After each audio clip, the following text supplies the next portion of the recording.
I wish I knew how to quit you. Then why don't you? This is Codependent Content, a podcast where my partner and I discuss the TV shows, movies, and video games in which we've formed an unhealthy relationship. My name is Mattias, and my co-host is Shannon Riley. Join us each week as we try to make sense of the media we continually give our hearts against our better judgment, and commiserate with us as we struggle and fail to let go of the characters, stories, and worlds that we are entangled with. Because just when we think we're done with content, it draws us back in. Hello, Shannon. Hello. Welcome back to Star Whales. And with Ahsoka as a sidekick is what this new show is called. It's just Star Whales all the time. Plus Ahsoka. Shannon, I hate to say it, but the Empire is dead. Long live Thrawn. I'm team. He's back, baby. Heir to the Empire. This is I'm more excited about that than other things this episode. Same. Let's talk about it. Shannon, before we get started on this episode, let's go over a little bit of feedback. Okay. As usual, we have the best followers give us all the lore dumps, all the things. I'm not going to go over everything, but I will go over some of the details that Kevin gave us this week. Okay. Or I should say last week after he listened to the podcast. And these are the things I'm going to bring up regarding Jason. We talk about Jason. Okay. And the reason I'm bringing a lot of these up is because either we can have further discussion about it, or we can confirm or deny, or we can just get another perspective of what other people see. But I found this one pretty interesting from Kevin. I think this is confirmation that Jason is force sensitive, and I just assumed Jason extended his senses so that Hera would hear it as well, like he brought her to what he was hearing. There is a Legends character named Jason Solo, we've talked about this, also known as Darth Caedus, who had a very similar ability concerning his hearing. This may be Filoni adapting some Legends material into canon, as he has done before. He goes on to say Hera's reluctance of Jason becoming a Jedi is because of sacrifices that are Jedi meant to make for the greater good. Hera's had to watch her loved ones, both being Jedi, make sacrifices to save everyone. She's likely haunted by these sacrifices and would rather Jason never have to be in that position. That's pretty much confirmation. I was interested in the fact that while I knew that Jason Solo existed, and obviously Jason is a character that is either an homage to, or just a nod to the Jason Solo, if not maybe supposed to be taking on those characteristics. We have no idea. Only the future can tell that, and whether or not Disney or Filoni or whoever wants to bring that into like a full canon experience. But there's a lot of things we don't know about force powers. We talked about whether or not he was force sensitive, whether or not this is the place or whatever. Like, was it the place reaching out to him, or was it him reaching out to the force? And if so, how could Hera hear it? But force hearing is not something I'd ever thought about or heard about. And that's interesting. There's a lot of things, obviously, we don't know about the force. Mm-hmm. And so, yeah, that pretty much can, whereas I was more on the skeptical side of whether or not he was force sensitive, because we're still not getting a clear confirmation of that. Like, a bad feeling is not always, Yeah. Maybe this is a actual force power that he was unknowingly using. And maybe that shows also what kind of Bokken he will be in terms of how he uses his force powers in the future, if he's like more empathetic, more sensitive to the, you know what I'm saying? Yeah. What do you think? I, again, didn't even like consider that because I didn't know that it was available to me. I think that's really interesting though. And I like the idea of being powerful enough within the force to include other people in what's going on. So if he has the ability to tap into something deeper, and then also the ability to bring other people into that knowledge, I think that's really special. And then I wonder too, like, since the show Ahsoka talks about, the Force residing in everybody, then is that like you can communicate with the Force because the Force is in with all of us. So if one person has a better handle on it, it's like we can all go along for the ride if someone can drive. And if he like pulled out a little bit of that connectivity in her. Yeah, a lot of Force powers, I feel like even with good intentions, end up being I'll just say it, about taking things, right? In essence, like even like a forced push is kind of taking you aback, right? In a way, right? Yeah. Like there's things that are like, it's about memories or, manipulating things like that. Mm-hmm. There's the force grab or force pull, you got to get a hold of something, and obviously move things around or whatever. The fact that this force can be used to also give maybe feelings or emotions or give images or give senses, mm-hmm. is pretty interesting. I'm trying to think if there's an equivalent that I've seen within Star Wars, that we might have seen. Maybe the closest is The Last Jedi doing like the Force conversations, being able to connect with each other over distances, and kind of be in the room, being able to talk to someone, things like that. There, at the very least, most of the time when we see Force powers used, it's in matters of like desperation or whatever. And then even last week when we saw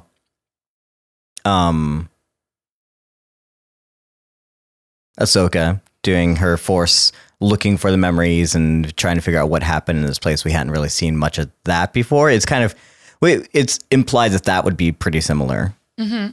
Like we get that. That doesn't seem like out of the ordinary, but even that felt like different from the way we normally see Force powers being used.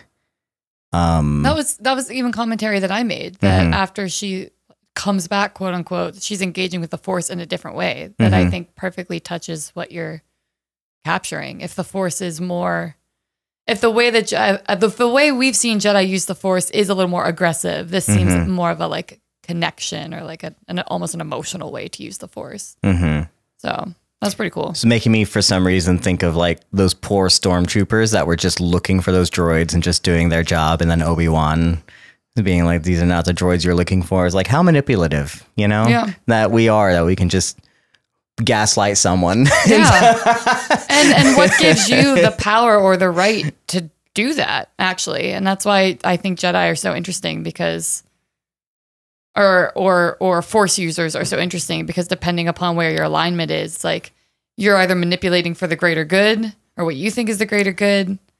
That's a bigger conversation that I wanted to have right now. Is that gaslighting? Get in the comments. Let us know.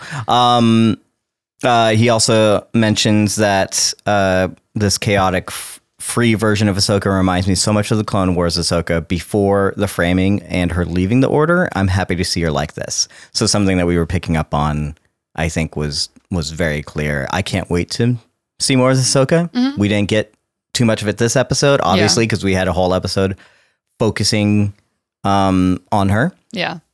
But yeah, that was some cool stuff there. We also got a lot of comments on TikTok, like misunderstanding things. I don't always want to try and defend the stupid stuff, but we get it.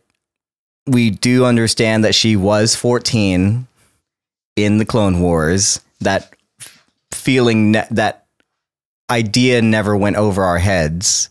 It is just that when you visualize that in a different way, it becomes more real, Mm-hmm. And it's weird that people took problems with that. Yeah. And then some of you, what's wrong with you? That's all I got to say. What happened to you?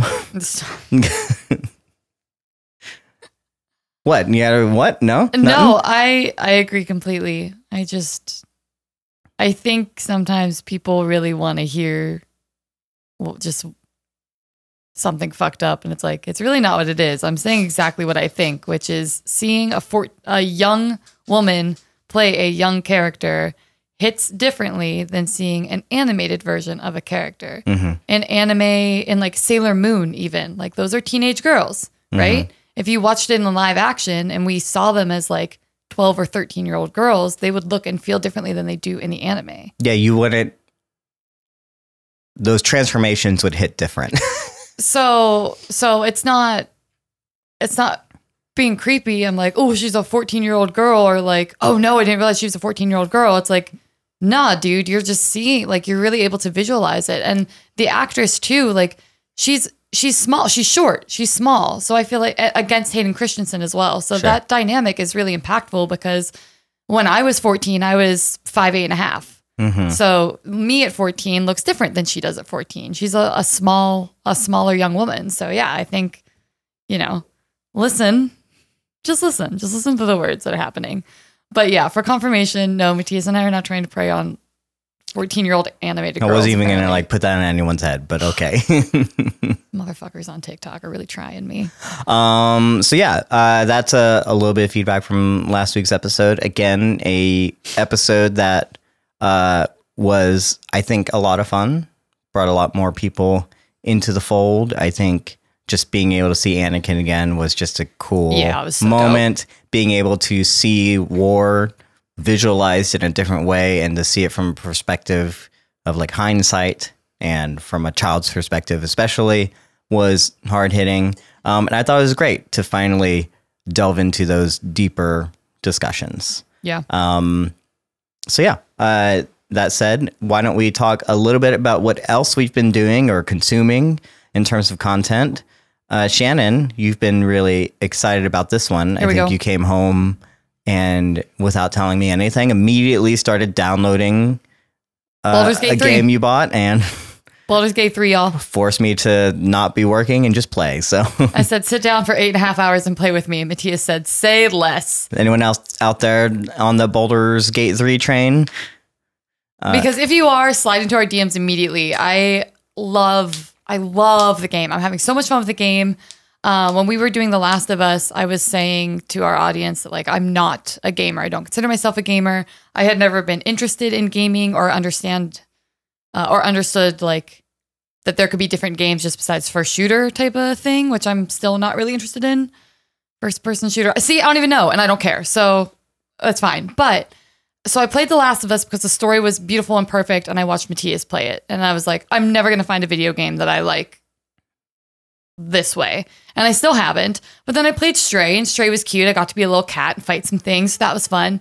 But Baldur's Gate with the fucking D&D aspect, and we are playing on Explorer mode. So I was like, I don't want to go too crazy. It's so much fun. You just like roam around and explore and do things. And I can control the camera way better now. And I'm like learning how to play my class better. And everyone's really hot. And it's annoying. And I've never sat down in front of a screen for 8 straight hours and just played a game with hyperfocus. And this is the first time I've ever done that. And honestly, it's really fun. And then I dreamt about it that night. And then I woke up the next morning and I was like, Mattias, you want to play some more? And he was like right on board with me. So yeah, we're playing through, we just finished Act 1 of Baldur's Gate 3. Mm-hmm. I'm loving it. We didn't get to play yesterday and I'm like itching. I'm like, get done editing tonight fast, Mattias, so we can play. And he's like, I have so much to do. Please let me work. I don't know what the story is. All she wants to do is flirt with the character. So it doesn't matter what the story is. The story is the friends you make along the way. Always. Okay, number 1. Number 2, everyone in the game is hot.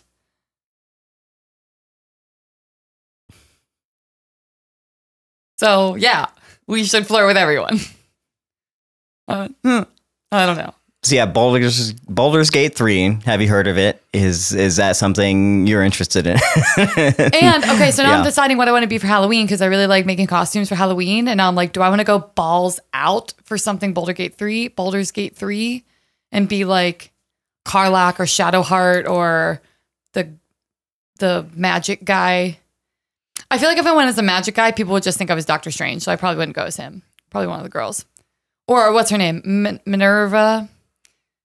I don't know. We killed her. I didn't know she could be a companion. Anyway, it's really fun. I really like it. Mattias, are you enjoying it despite not knowing exactly what the story is? Yeah, it's fine. Okay, good. I'm having a fucking blast. So, Baldur's Gate 3, 5 stars. Haven't finished the game, but 5 stars. Great. So that's what we've been consuming. Not much else beyond that. As always, I've been editing D&D content. You can go watch that on Tables D20. And just generally laying low, trying to figure out job situations, stuff like that. So,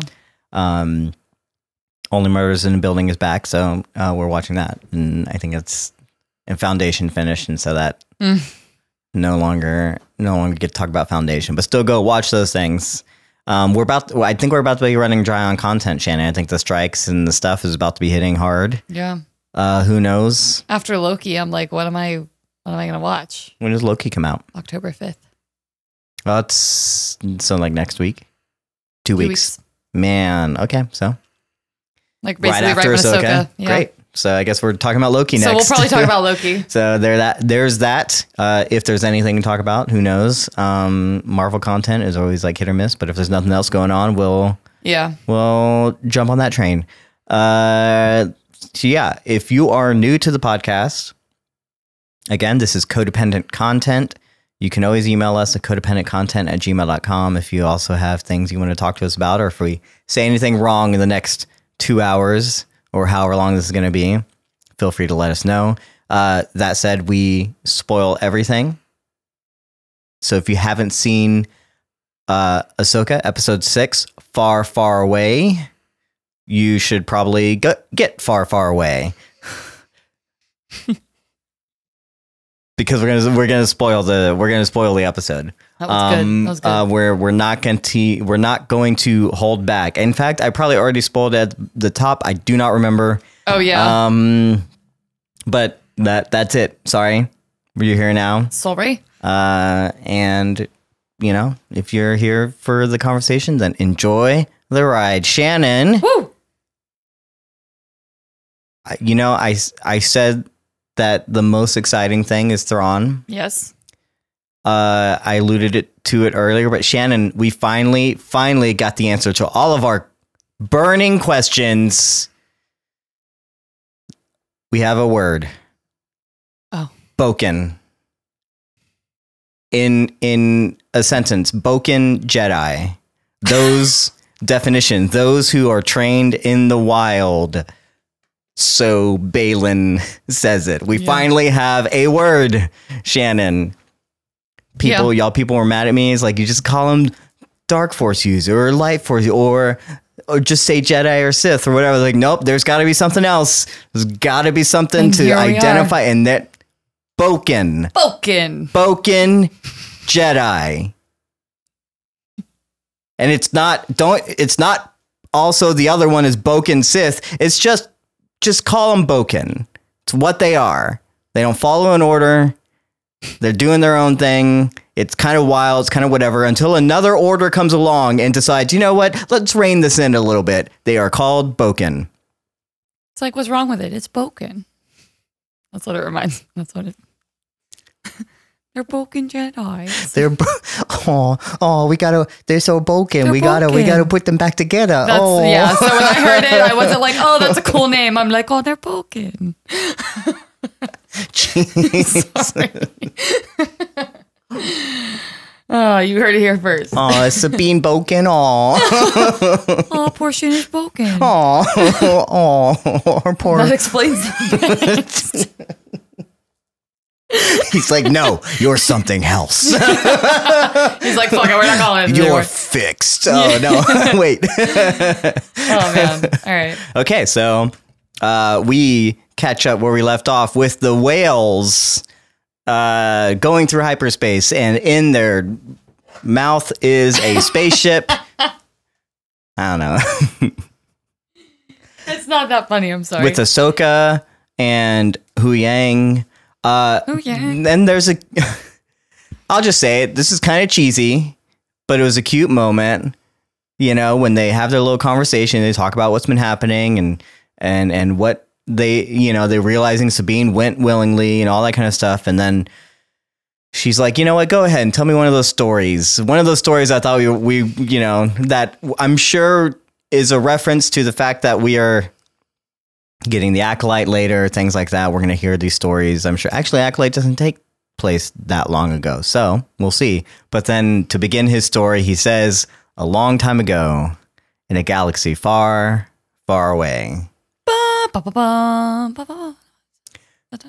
Okay. What did you think of this? What do you think of the scene, Shannon? What do you think of this little dynamic? I love Hu Yang. Yes, we know. So it's just fun. It's like a little nod to what I thought would be 4, 5, 6, as they were the first 3. But now I'm like, is he talking about actual episodes 1, 2, and 3? Like, which trio are we alluding to when Hu Yang We're is not. like... We're not. He's alluding to like thousands of years. Oh, Yeah. I know that. I just thought the writing, like, I thought that was Filoni's little nod to like a trio of movies. And I wasn't sure if it was the 80s movies or the like 2000s. Or I guess not at all. I don't think so. I Okay, think great. why would, because no, I don't think so at all. But please elaborate what I'll the thought try. is. I'll try. Because I'm confused on like what that is. What did that tell you? What was that? What homage did that give you? I thought it was his way of nodding to like the trio of movies that inspired him and like brought him into the universe. Yeah, maybe. And then just the fact that we get like, a galaxy far, far away. It's like, oh, we're just celebrating very meta-ly the fact that like we love the Star Wars universe. We love these stories and we're all here to hear these stories. And we do it a little later too with Baylan talking about like cycles of, So it's just, there's a couple things in this episode that feel like that, like meta nods to the Star Wars universe. And I thought that was one of those moments for me. Yeah. It's definitely, I guess, possible. First of all, I blame the internet. We have to look for Easter eggs and everything. Like, I don't. That's fair. Sure, if you find a reference in something that doesn't, I'll find anything. Yeah, when there's nothing. Listen, if that makes you feel good, that's great. And when you say it like that, though, I don't feel like the moment is earned to me. I thought it was a cute moment. It was like fun that we get like a little bit of a meta moment understanding there. I don't quite feel that it earned its place there. Yeah.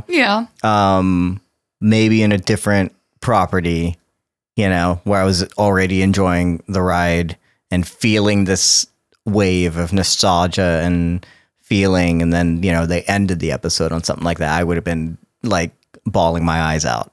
Yeah. But here that wasn't happening. So, I never once crossed my mind the original trilogy or anything that's what they were referring to. I was more interested in the fact of like, he mentioned some stories. And clearly he's talking about something that happened like a long time ago. And I'm like, I want to hear these stories. Yeah. Like, I want to hear a story. I was like, what is he talking about? Like, what? Because I'm always curious about the things that came before and the history, because we don't have a lot of that. Yeah. Or maybe we have some of it, but we don't actually get to visualize it and stuff. And I wanted it to also tie into what she's trying to do now, especially when Baylan and Shin talk about the cycles. And breaking the cycle, and like how like this is just history always repeating and that kind of stuff, and how Baylan views things, which I really love. And again, maybe that's what they were trying to do, is like show the same thing, but they didn't give us a story. So I was like, oh man, I wanted to hear it. So I was more focused on that than what the metatextual context of any of that. Yeah. The reason I like it is that we do need to acknowledge that there is probably a rich history here, whether unwritten or unrealized, needs to be acknowledged and shown, and that we need to always remember that even though that we're in this one time of place in this 30-year, 60-year time gap, and we're always in, that is such a blip in the entirety of Star Wars, of this entire galaxy or universe or whatever you want to call it, know? So yeah, I'm so interested in what Hu Yang knows, you know, if a book came out about like the stories that Hu Yang tells, you know, it's hard to fathom, and I'm interested in that. But I also like that it makes me feel that these stories are almost like fables. Sure. Too. And you get to visit Story is a synonym for fable. So yeah. Yeah, but you know what I mean? Like the dog that looks in the water and takes the bone, even though he had a bone, like whatever that's called. Like, yeah, it's a story, but it's also a fable because it teaches a lesson. Sure. But when he's talking to Ahsoka in the beginning about, what's the planet's name? Is it Peridea? Peridea? I don't know. Yeah. I don't remember. I'll look it up. But he speaks about the planet, like that being some of the first context of the stories that he knows. This was something that almost existed outside of time and that people thought was more myth than like true story. So when he first starts talking a long time ago in a galaxy far, far away, I was like, wow, his memory goes so far back. Like he has knowledge of almost the beginning of the way that we kind of document time. And that would be incredibly interesting to learn from him. And yeah, I agree. We can't, that would be a cute kid show too. If like every week Hu Yang tells you a different story of just like, and it's just all Star Wars lore. That'd be really cool. Yeah. But yeah, so that's my little note. And then let me just look up the name of that planet because it's going to piss me off. Well, the one thing that I'm a little bit annoyed because we get this scene and then the second scene, we talked about it, we alluded to this, but this is like, okay, how much science do I want to put into Star Wars? Because we do know that the science is the least thing that George Lucas cared about in terms of Star Wars. I get it. But both of these scenes back to back of them going through hyperspace and getting to the planet, while really cool, it was always like, I was always going to be curious about this. How long does it take to get from one galaxy to another in Star Wars? What is the travel time here? And it seems to be not very long because as indicated by both, even though they might have time to tell a story, maybe we got like 15, 20 minutes or something. You know, they had enough time to put Sabine into a prison, but, you know, they don't have time to sit down and eat a meal. You know, Hu Yang and Ahsoka don't have time to just go back to and fuss around and go chill and like eat a snack or take a nap or whatever. Clearly, so because it's not going to take that long. If you were telling me it's going to take hours or maybe days, I would imagine that they'd be somewhere else on the ship than just standing there at the front, just waiting. And so that's just a little annoying to me that it clearly only takes, you know, a few minutes or whatever. And I'm like, oh, this is not, it doesn't take me out of Star Wars. I'm fine with it, you know. Especially when they say that as soon as we learned that it was a migration path, I assumed, because I think of like birds and monarch butterflies, and like it doesn't take them 20 minutes to fly their migration path. So I was assuming that at least a little bit amount of time would have passed. Yeah, I would imagine it would take a few days, and I wish they had presented it as such in my head. The only thing I'm curious about is if Ahsoka lands on that planet roughly when they're finished unloading the bodies from the catacombs, then we know that it took them about 3 days to make the journey.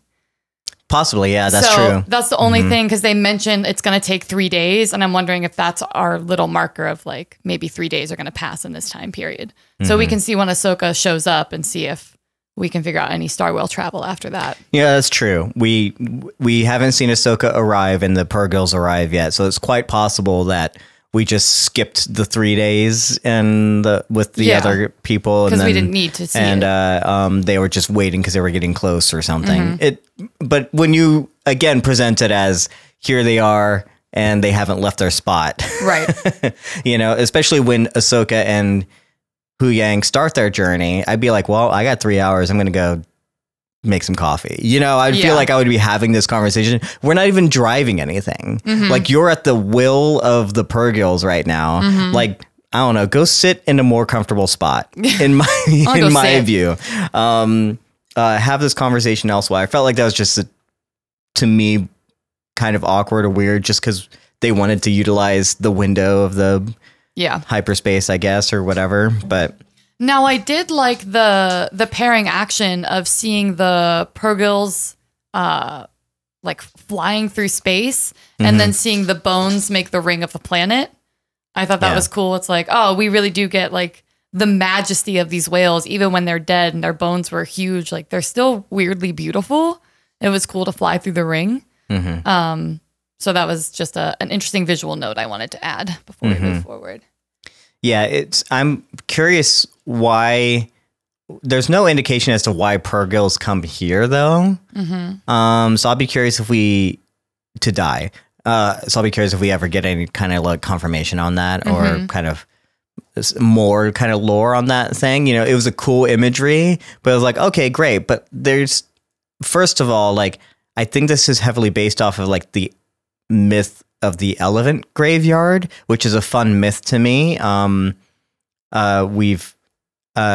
had discussions and ideas about the elephant graveyard that, you know, this is where all the elephants go and they find to die. There was once an idea of presenting this as like, oh, the elephants, because elephants never forget. Yeah. There was an idea that decades ago that I talked to someone about like, oh, what if that's Eden? You know, that's why they go there. Yeah. And because they only knew of one place to go and that they're the only ones that remember where Eden originally was.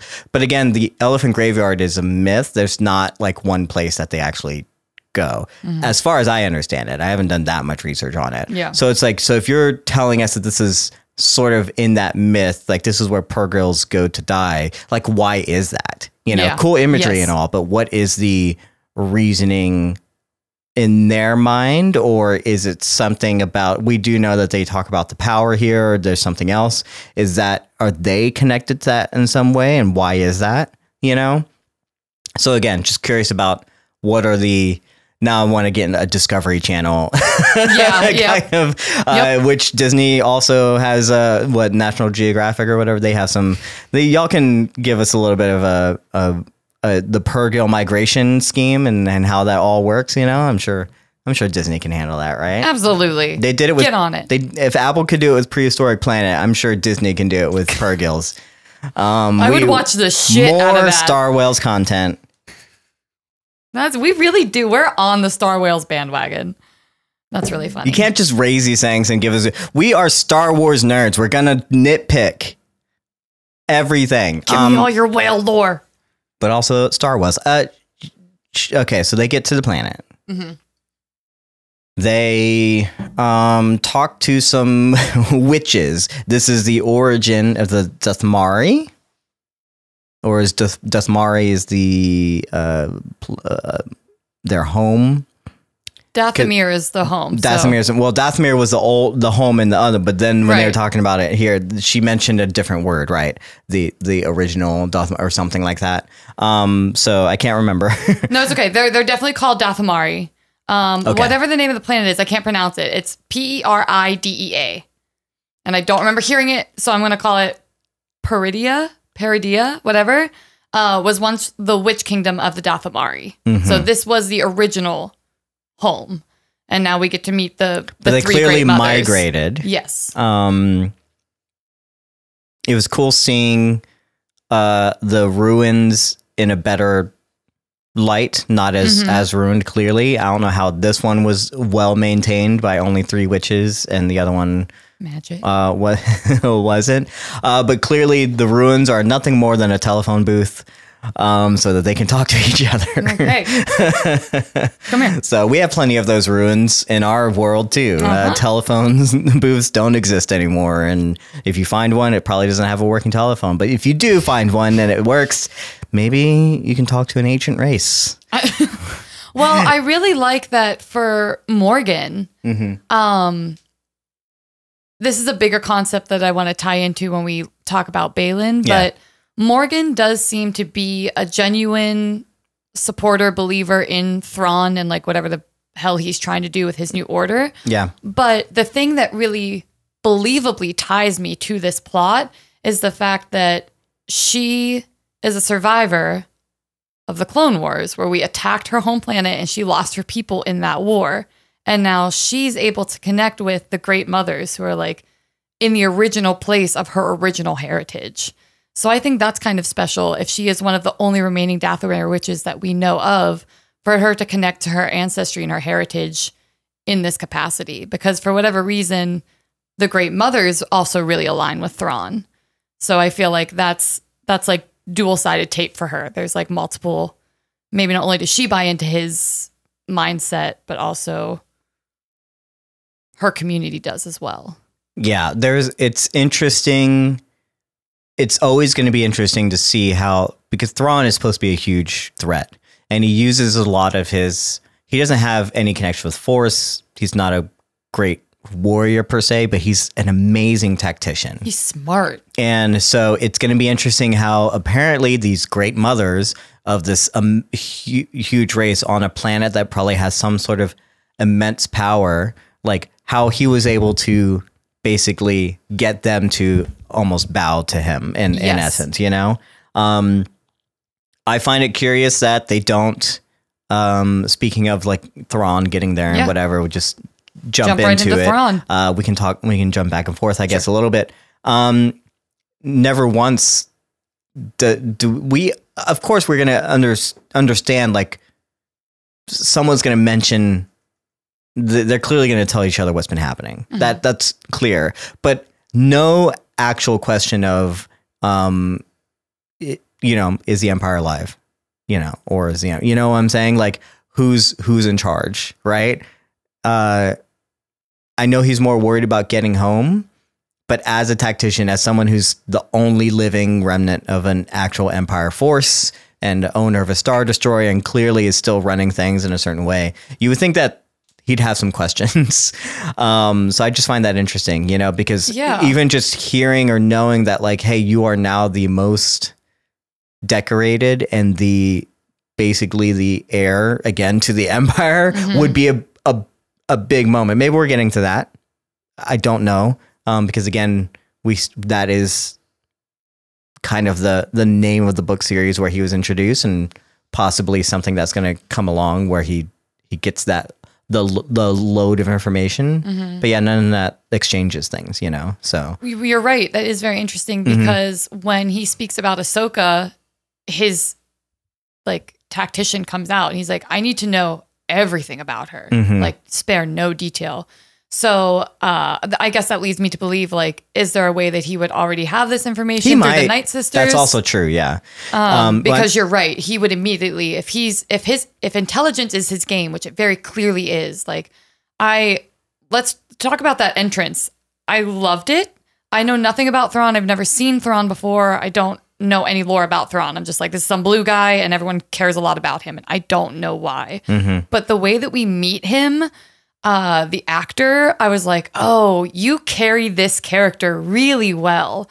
Like the crisp white pressed uniform against the like battered, like fixed with gold stormtrooper or night trooper. It was just such a cool night visual. Trooper, is that a name that you got somewhere else? In the captions.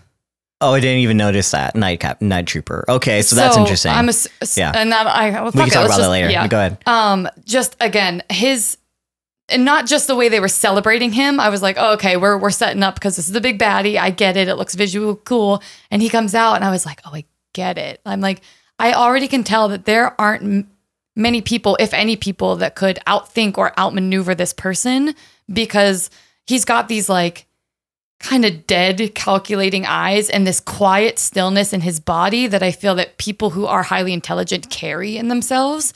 Even when Benedict Cumberbatch was doing Sherlock, he was like, he talked about the way that he would hold his body differently, because really intelligent people and people on the spectrum, like, they have stillness because all of the activity is happening in their head. And I was like, oh, that's just a really interesting concept to me, that it's so much power right here, that they have such a rich, aggressively busy internal world, that's where all of the energy happens. So it's almost like a shark. Like, I don't know. His arrival was really cool for me. And that, what's it called? Like an Imperial starship? What is it? His Star Destroyer? It's a Star Destroyer. I don't know what his Star Destroyer is called. It's like the Imperious or something. Wow. The introduction is really well done. That was beautiful. Yeah. To feel the just how big that ship was. That whole that whole section really worked for me. I was like, oh man. It was really cool. I thought the introduction of him was really well done. The entire time I was thinking, I was like, man, when they're making this journey, what horrors these guys might have seen, you know, what have they had to do to like survive and things like that. And you get the visual of the Star Destroyer, as you said, kind of being beat up clearly from like the Purgils having like grabbed onto it and transported it this way. And again, the fact that something so big and so huge can have that damage, but he's still obviously clearly managed to keep it running. You see the stormtroopers and how they've cobbled together things to make they're not as clean as they were before. And like still sitting here thinking like, man, what have these guys gone through? We talk later about how their numbers have dwindled, you know, and he says that. I'm like, man, that makes probably all of the people that are still here like the best of the best. Yeah. Like, I don't want to deal with these people. Like whatever they've seen, they could care less about whatever you throw at them because they're like, we've been through the ringer. And then the fact of him being, again, still so clean, still commanding, still whatever.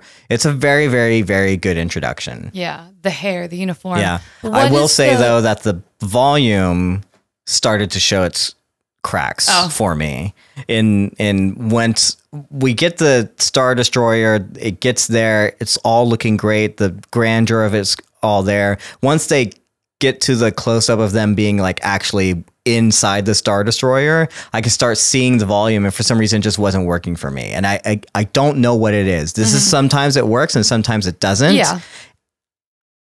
I have some theories about it. I don't know if it has something to do with the fact that like everything in the volume always ends up being like super flat surface, and like hardly really clear elevation or whatever. It just feels, and therefore like there's something about the way that happens. I don't know if it's the fact that there's not, even though we have a background, the separation of it is not translating with the lens or something like that. So like in our eyes can tell that something's off, you know, which also doesn't make any sense because we're able to do it with blue screen and green screen. So, so it's just weird. It just didn't, it's not a thing nitpicking. I'm just trying to figure out like when I like it when it works. And then here I'm like, oh man, that took me out of it, unfortunately, even though everything was super, super cool. Yeah. And I love this introduction. I'm like, man, what is it about the volume? How do we perfect this and get it looking better so it doesn't suddenly be like, oh, that's not weird. That shot didn't work the way that the last one just did, you know?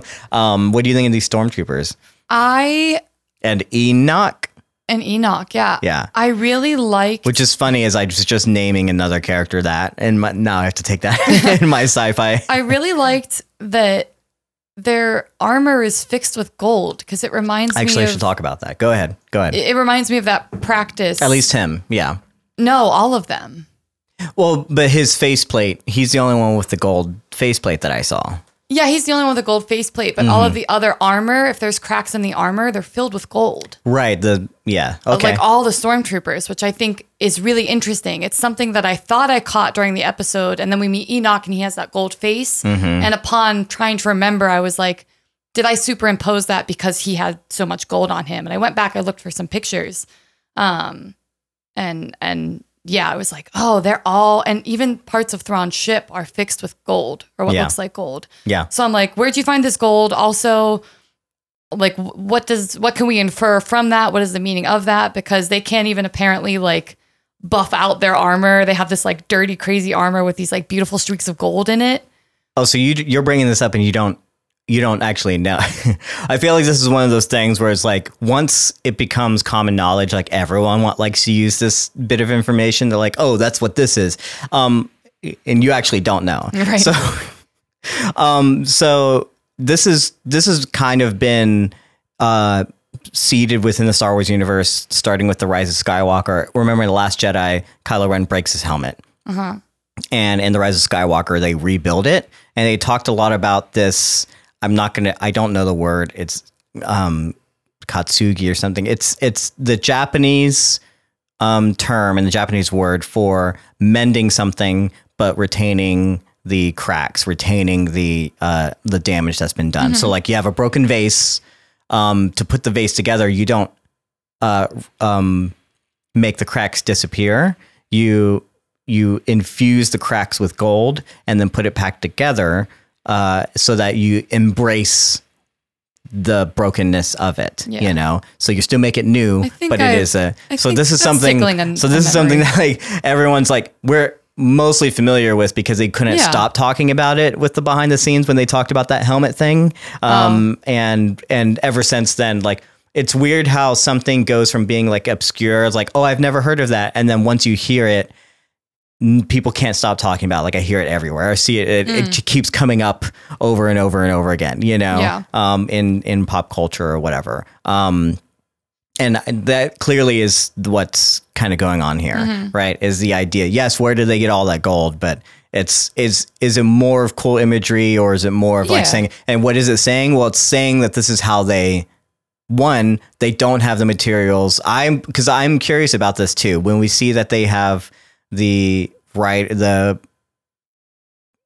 creatures that they ride on, you know, and I was just thinking to myself, I was like, man, where do they get materials to make a saddle or reins for this thing? You know, if it was like a wild animal, right? And it's like they are in a place that is alien to them, that they no longer have the resources that they would have to be able to maintain anything. You know, their equipment, their costumes, their or uniforms or whatever, like even down to like, do they have to makeshift things? Do they have to go back to the days where they had to make their own resources, you know? And so I'm thinking about these things, and that's what's clearly being told to me, is that these soldiers and Thrawn, like, they had to make do with what they had. They no longer have any connection to the resources they once had, so they had to find something.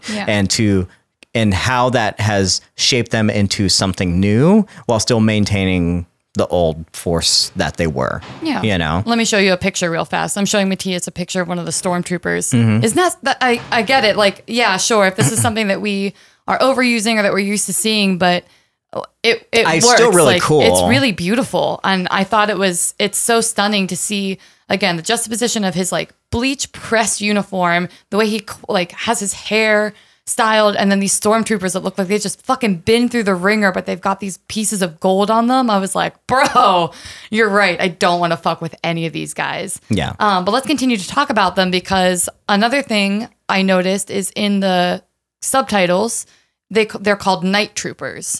So I Googled that because to me that sounded like Night Sisters, and I am obsessed with the Dathomir Witches, as you guys know. So nothing came up, and that's fine. But I'm wondering if... Well, I could have told you there's no such thing. We've had Death Troopers, we've had Dark Troopers, we have never had Night Trooper. So I'm wondering, because we're seeing, again, these like coffin-looking things being unloaded, if these are either like reanimated bodies by the Night Sisters, or if they're the Night Brothers.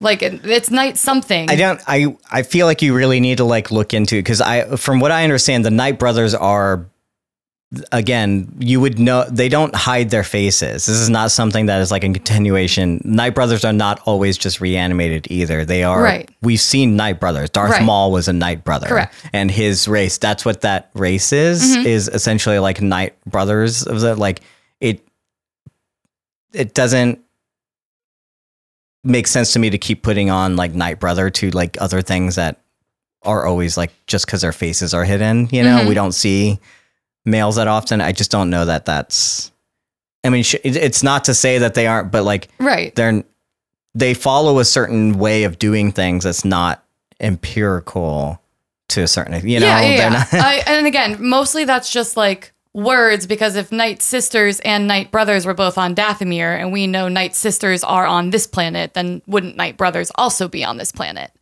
And if Thrawn made an army, who else would he make an army out of, if not apparently some of the people that were on this planet? Like, we see those little bad guys who don't seem to really do anything except team up with Baylan later. But so yeah, anyway, I'm wondering if this army, like, I don't feel like this army is just like a bunch of humans or like aliens, and I think there's something connected to the witches there, because they are called Night Troopers. So I just feel like there's some sort of magic involved, or like Night Sister heritage involved in there. but I don't know, and I couldn't find anything on the internet about it. It's just people wondering, like, what could the Night Troopers be?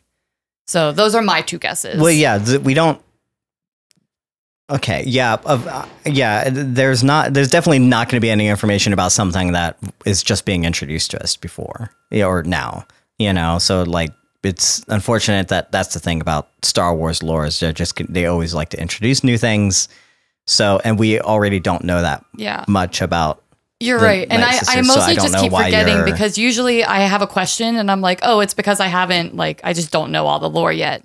And with the Dathomir witches, it's because we don't have the lore. So that's really enticing to me because I am really interested in what the fuck are they? I just don't know. So to me, it's like this is going to end up being nothing. Mm-hmm. I don't want you to go down a huge path of something if they're all dead people being brought to life later. First of all, I doubt it. Maybe that could be something just like Marok. We obviously have seen something like that, so for that to come back might be interesting. And it looks like they're unloading bodies. But I don't. Yes, but why? But they haven't done it until now, so we don't know that the existing troopers are that. Fair, yeah. Again, you're going down a rabbit hole that might or might not be lead to anything. Essentially, Star Wars likes to just introduce something, give us a new name for it because they don't look the same, and then they end up just being fodder for the good guys. It's just they're troopers. Mm-hmm. They're just going to be something that they put them in masks. They're NPCs. They were just going to fight them or whatever. I think that's just essentially what that is. Yeah. Not to shut that down. It just feels, I'm not seeing any evidence of what you're what would Night Brother be? It doesn't seem like they're following Thrawn. They're not following the Night Sisters. Right. They're not in the Night Sister order. So this clearly giving them a new name. They would just call them Night Brothers, not Night Troopers, So it's a name that probably was given to them by Thrawn to distinguish you are a new breed of stormtrooper in his estimation, and in essence, probably some symbolic meaning to that, meaning you've gone through the darkest of nights and come out at the other end, and that's you live and breathe in the, and the kind of that's to me that's the kind of stuff that I feel is being filled in. I see absolutely no reason for them to be connected with, especially when they come in with Thrawn. They're not there with the Night Sisters. They come in with Thrawn, you know?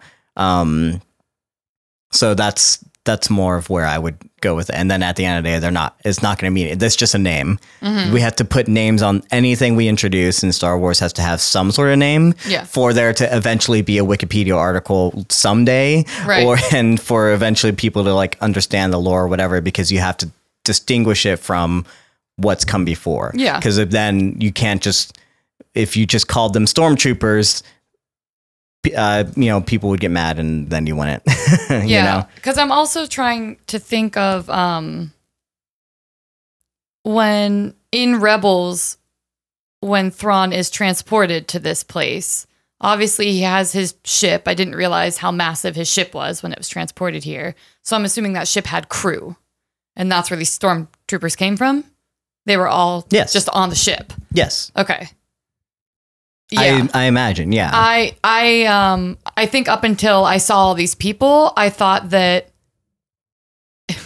was just Thrawn and Ezra. You thought that whole ship was empty? I didn't realize how big of a ship it was. I was thinking a small ship. You've seen Star Destroyers before. I didn't know that Ezra took Thrawn's Star Destroyer and transported them. I just thought Thrawn was in a little X-Wing or I thought you saw the clip that I even took from Rebels to put onto TikTok where I even put the clip. I don't know. It didn't click to me until, like I said, I saw how massive that ship was. I was like, oh, this is a continent. I'm trying not to get people mad at us, Shannon, that are Star Wars lore. Okay, get mad at me for not having the knowledge then. Fans, you gotta watch Rebels. I want to. I'm gonna watch it. I promise. I promise. So again, in live action, seeing the size of that ship, it just blew me away, and I was like, wow, I didn't realize until now just how important what Ezra did was. Like, he didn't just get rid of like this big baddie. He got rid of this big baddie and this huge fucking ship, and like almost all of his like most loyal supporters are on this ship, and he just like fucked them off to a different galaxy. So that's pretty metal. So I have a new appreciation for Ezra now that I understand the scope of his sacrifice. Sure, absolutely. So I want to talk a little bit because I brought up that the main night trooper, Enoch, what have these guys gone through? I am so scared. But the reason I'm bringing this up is because I was recently doing some research of my own in order to embellish my own sci-fi things. And Enoch is one of the there's actually two Enochs in the Bible. Okay. One of them was the son of Cain, or the son of Cain. It was like the first one. I can't remember, but he's there. He's in that line, And then there's another son named Enoch, the son of Seth, which was after Cain and Abel. The story. Abel was killed by Cain. Abel had Seth, or Adam and Eve had Seth after that, and then he basically was the other son after that point, right? And that's where like quote unquote the lineage of Genesis goes through, and then it goes through this like lineage of people, and it says this person lived 900 years and then died, and then this person lived 900 and then whatever, blah blah blah blah, and then it gets to Enoch later on, a different Enoch. I can't tell if it's the same Enoch or whatever. It's not made abundantly clear, but Enoch, it just says it doesn't say he died. It says God took him, like God, he left with God or something like that. And so Enoch could be obviously, it is Enoch, right? Am I misremembering? No, you're definitely not. He could be in essence, if you're going to give him a biblical name like that, and especially Enoch, what is that trying to say about this night trooper? Maybe his immortal essence of him, or maybe how close he is to God, right? And who is God in this case? The Thrawn, right? That.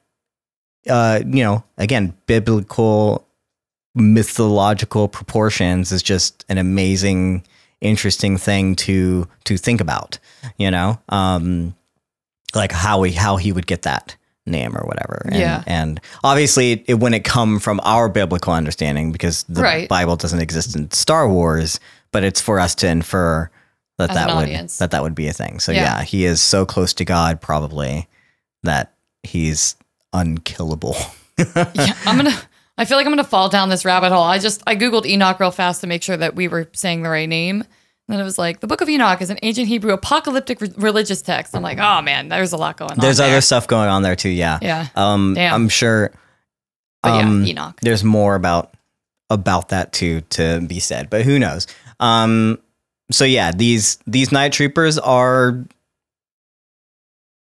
scary. They're pretty dope, yeah. They're pretty terrifying.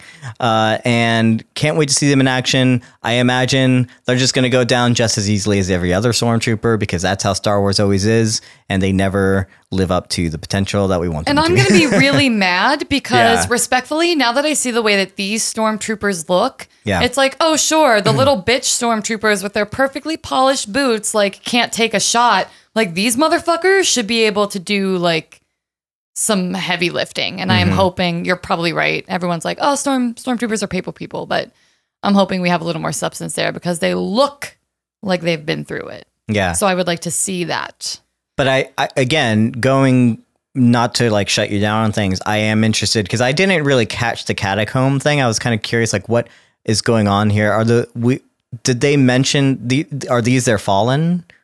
In the catacombs, why are they pulling bodies out? I think it's going to be a clear to what you said, like that they are going to have another army with the Night Sisters and with the witches and stuff from those catacombs when they start pulling out bodies. I actually somehow I missed that conversation about what was going on. I remember her saying like the 3 rotation thing is going to take that long. I was like, wait, take that long to do what? I was like, I don't know. That's okay. Yeah. but if they're building more of an army, that's going to be interesting. Which could be like more fodder, which means the night troopers could be like, something that will carry on, into the movies or something that might be interesting. I hope Enoch doesn't go down like Phasma did, But that is something it is kind of, I can't think of the word.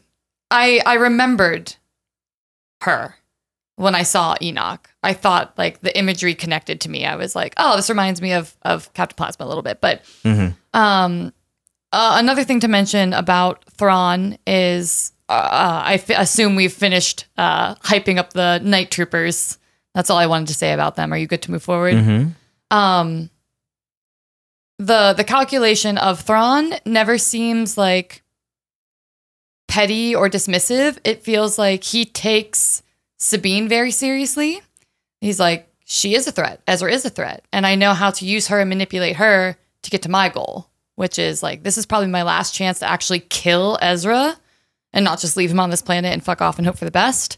So I like that he's kind of able to like read into that and take her role in these things seriously, but also in regards to Baylan and Shin, that he's like, yeah, but can we actually trust him? Because he did used to follow the way of the Jedi. And like, let's not all kid ourselves that, he's perfectly 100% reformed and now he follows us or he doesn't follow the Jedi anymore. I like that he seeds that information because we already really like Baylan. We're all curious about what Baylan's going to do. And I like that he just put that little seed of doubt of like, oh, I wonder what he is capable of. And again, we also were speculating whether or not Ahsoka could turn them later, or could essentially like they can join forces or something, or even with Shin, right? Like what is her ultimate thing? Like she clearly wants power. And then again, we go back to him where he's like, it's not about power. Like it's about something else. It's about the beginning, which we talked about, right? Yeah. It's kind of contradictory to what the scene before where he's like, we're going to get power beyond what you dreamed. But like, there's clearly something there that like, can we see finally like a redemption or finally like a turning of a dark side person to like more or less what Ahsoka wants, right? And that little bit of doubt, helps to reinforce the idea that maybe there's something more to Baylan and Shin than we could have known, Something that I'm going to say 2 things that don't match, and I'm going to need everybody to be okay with that.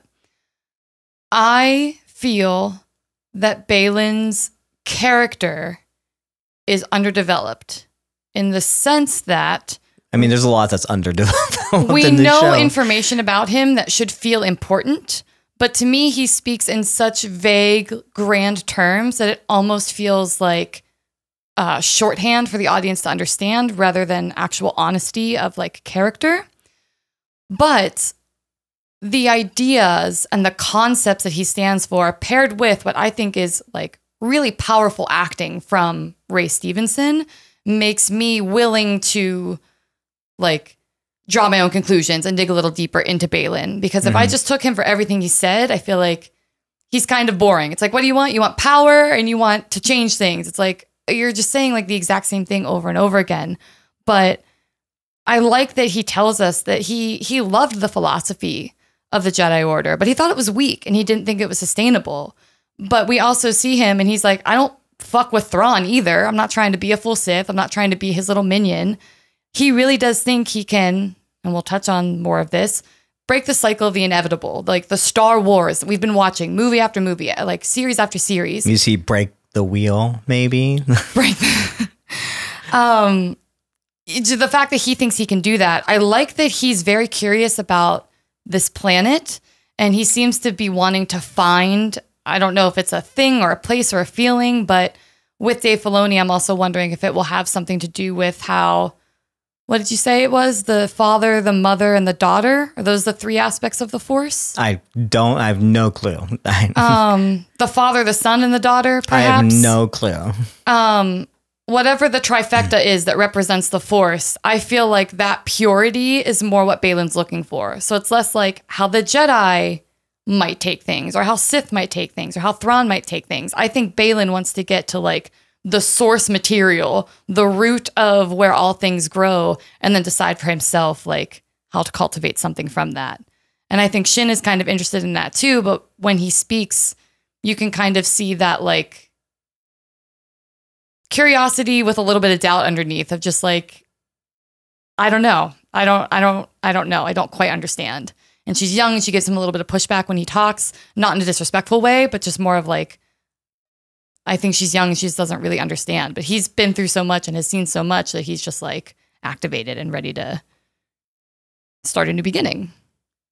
I mean, sure. We can talk just about Baylan and Shin in general before you get to Sabine and her thing. If we want to. Let's do it. I'm just curious, like, what your questions are that you're not getting from him that are missing, because I feel like we've gotten a lot from him.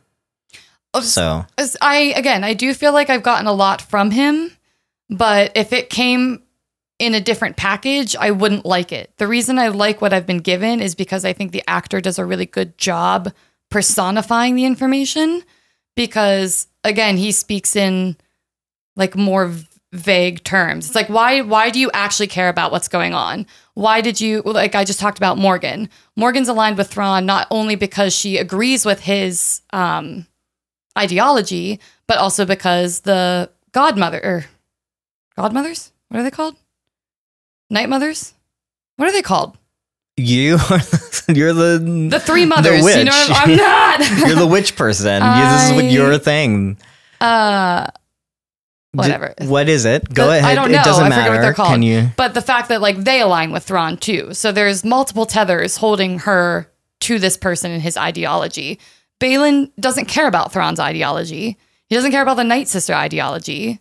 He doesn't seem to particularly like respect or want to follow Morgan. So his dog in this race was getting to this planet, and why? Mm-hmm.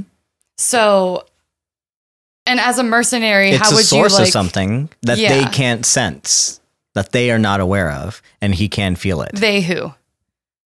Everyone else that you just mentioned. Okay. He says it. He says there's something here that is calling to me that I can feel. They don't know what that is. They are clearly afraid of it. They are clearly running from that, and he is not running from that. So I feel like the things you say about like, because like you're inferring a lot about Morgan, but I'm like, none of that was kind of explicit, like why she's doing the things that she's doing. And it, obviously like Thrawn is like, okay, great. At the end of the day, it's like bad guys want bad guy things, power, to control things, whatever. And that's what I get from like Thrawn and Morgan. Yeah. I don't get that vagueness and clear thing from Baylan. Baylan has always been more well-rounded than any typical bad guy, which is why we have talked so much about him and Shin, and the clear scene we get two scenes with him and Shin, one of them where they're talking about their kind of like power, what are we here for? What should we go after? And how do we trust these people? That kind of stuff. And he just says, and he's just like marveling at like that any of this is real, he was feeling called, he was feeling something pull him. And he's probably in his estimation, like one of the last Jedi. I was trying to think when they were having that conversation, I was like, man, I wish I could just see him like at her age, because that's what he probably would have been, or close to it, when he saw, as he said, everything around him burn. It's like, it's easy to see like an old man. Again, we talk about how the visual representation, it's easy to see an old man and be like, and understand like where you're coming from, and like, and know like what he's been through, and to hear what he's saying and feel it, but to actually see it. To see someone at that age, and to imagine like everything you were dedicating your life towards just suddenly like get destroyed, and then the whole galaxy gets upended, you know, what does that do to someone? You know, he clearly wasn't fighting for the Empire. It's not like he changed sides. And maybe even just was like losing any sort of faith or belief. Like that to me is like, it's not just inferred. He almost basically, I'm not just like putting that on there. He's stating it in a way. He's talking about the stories that he heard that he no longer used to believe. Again, we talk about the biblical things, you know, it's like these are the, in terms of Enoch and stuff. If I suddenly, you know, actually stumbled upon Eden, and I'd be like, that would be, I was like, and if I no longer believed in that, you know, that existed, and I was like, this is just a story. Like this is what we tell kids, you know. There's the equivalent of that to understand that, to feel it. Like I feel like that's telling us a lot about where he comes from. The fact that he is kind of in awe of that this place even exists, that he probably never thought it could ever get. And that when he gets here, that it is almost exactly like the story said, you know, that it was, he felt like it would be embellished, or he felt like it was exaggerated, or clearly there's things that are not quite one-to-one accurate as to what I've been told, but he's here and he's seeing it and he's like, this actually did exist, you know, and now he's on a quest for the knowledge that has been lost, you know. He's on a quest for what are the things that we stopped believing in? What are the things that we left behind that started all this? He said he's looking for a beginning. I'm like, we're this all, we have gone through these cycles and stuff because we've believed that the stories were just children's stories. They were just folk tales. They were just myths. But there was something that started it all. There is these things that have an origin, and we have lost sight of that, and we have lost the history, and we no longer think about those things in terms of like having any practical or tangible reference anymore.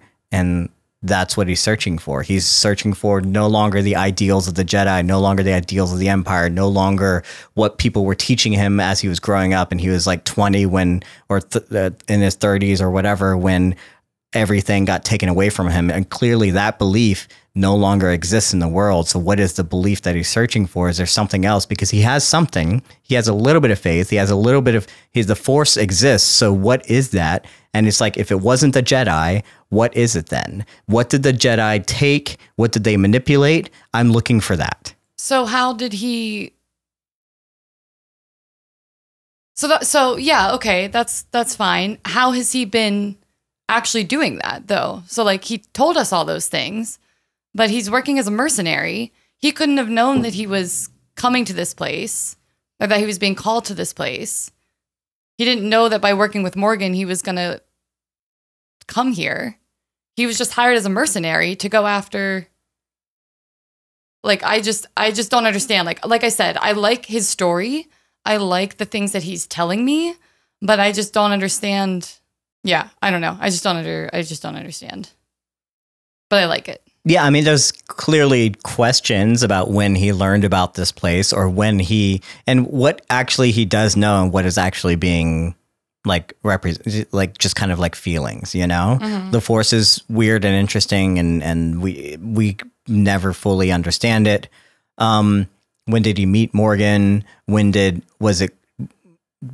the story of Thrawn and Ezra just is that the thing that turned him on to like, okay, they went somewhere, and where did they go? And the myth of that was what triggered a lot of his thoughts on these things. Mm-hmm. How long was he in the wilderness, so to speak? If we're talking about, again, biblical imagery of the going from believing to being a non-believer to just struggling in silence, of not having anyone to look to, not anyone to talk to about these things, not having anyone to kind of develop any sort of theories about the Force or whatever, to taking on his own Padawan and trying to figure out, again, as we talked about with Ahsoka, what do I teach this person? Because the old way is not what I want to teach them. You are something different. So now he's doing it in his own way. My acting teacher was like, listen, I'm going to teach you Meisner, but it is not Meisner. Yeah. It is the Robichaux method, the Robichaux being my acting teacher. Because at the end of the day, when I pass on Meisner to you, it's my Meisner, it's through the lens of the other person. Even if it has an origin, right? You can, and so in essence, that's what Baylan is. He's only teaching Skull's method. He's not teaching the Jedi method. He's teaching Skull's method. And then at the end of the day, he's realizing the Jedi over thousands and thousands of years took something and made it their own way. And it has changed and it has gotten lost and whatever. So yeah, how long was he doing that? How long was he trying to figure that out? When did it, like, maybe he didn't know that something was out there that could give him answers, but as soon as that came to him, that's where he inserted himself as a mercenary into a way where he could get there, because he saw, if I help this one person and they're going to get to something, and she has a connection to something as well. Like when he made that connection, I don't know, but I can clearly see that it's been made at some point. Yeah. And all of that's great. Yeah. But then also in the other scene, it's like, yeah. And like power is cool too. It's like, so what is actually motivating you then? Is it power, or is it? I don't think it is. Like authentically finding a way to reconnect with the Force if you don't believe in the Jedi or the Sith way. And then if that's the case, like, why do we keep having conversations with Shin about absolute power? But she's the one at this point that brings up power as the thing again, that she's repeating, like, well, this is what we're after, so she's. Does he not say it as well? He says that there is a power here, but he says, power is fleeting. That kind of power, he says, is temporary. And that's not what we're here for. He's searching for the beginning. So it could be another way of basically him saying the same thing, but that's like verbatim, basically what he says, that after she brings up power. Right. But again, Baylan has brought up wanting power. So yeah, a few episodes ago, but I'm talking about this episode. So yes. So it's just like, so I guess what I'm asking is, again, is we being mentioned here, like being here, he now feels the pull and is like, I see the way, I see the light. I'm just kidding. I actually don't need the full power anymore. Now I want the truth. I want to help you as much as I can. I did bring up the fact that it was contradictory, the fact that he said he wanted power, and then here he said the beginning, and I don't know but that I never believed that power was a thing. It's if you're going to take people always as quote unquote, like, this is what they said, so this is absolutely what they mean, and that there's no room for interpretation so literally that I don't know. Like, that's the thing that I try and avoid in media. And again, in seeing what he's saying here, I didn't take him literally there. And it's like, I also don't know that is he searching for power differently? Like, I don't know. So like, he might still be searching for power, but it's a different way of going about it. Is he coming around is he doing what you said? Like, I don't know that he's searching for this origin to find a new way and to make the world a bright and happy place. Maybe he wants to burn everything down. I don't know. Right. Like it at the end of the day, it could be for nefarious reasons, could be for good reasons, but the journey is interesting to me. Yeah. I agree with you. I think we're saying the same things, and that's where I am wondering, like, just where all the switches occur, because no, you can't. If we took everyone at their word, I say I'm fine. It's like, okay, no, you're not. But I'll take your word. You're fine. Okay, bye forever. Like, you can understand that there's depth and complexity there. But for Baylan, if for a lot of his moments in previous episodes, we've been flirting with the concept of power, again, that ties back to my curiosity of how long had he spent lost in the wilderness? When did he switch over? When did this thing start to pull at him? We know that the Night Sisters can communicate with Morgan through dreams, and that's kind of what brought her to this place. So like, how does the Force connect with you and draw you to places where you're meant to be? And yes, more just because I'm curious about Baylan's internal emotional journey, I do wonder where that click happened for him. And I'm wondering if, was it seeing this planet and getting to this place and being, like you said earlier, like I lost my faith. This isn't even a place that I thought would exist. And here I am standing in a story that I heard when I was a child, versus like, has it actually secretly been pulling at him for longer than he was able to actively realize? So I'm not looking for hard like answers. I'm not necessarily confused and need clarity. But it's bothering you. It's clearly bothering you. But I just want weird more because information because he's so interesting. I don't know that they've given us more information about Morgan than they have about Baylan. Like that. I was asking for more information about. I understand. Yeah, I know that.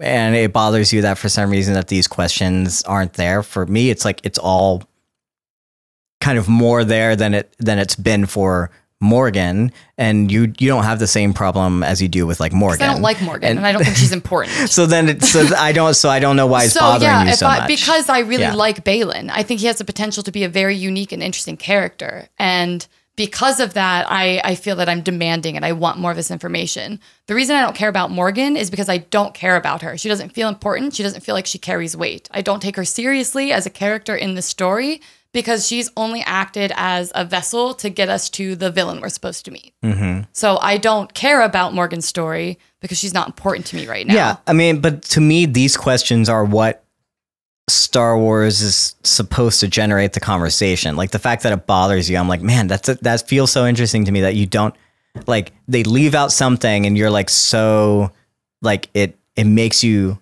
not enjoy this because if without that information, you're not enjoying this character with it. Cause you said at the very beginning of this whole thing that this character is underdeveloped, is kind of boring and underdeveloped. I'm like, that's not true at all to me.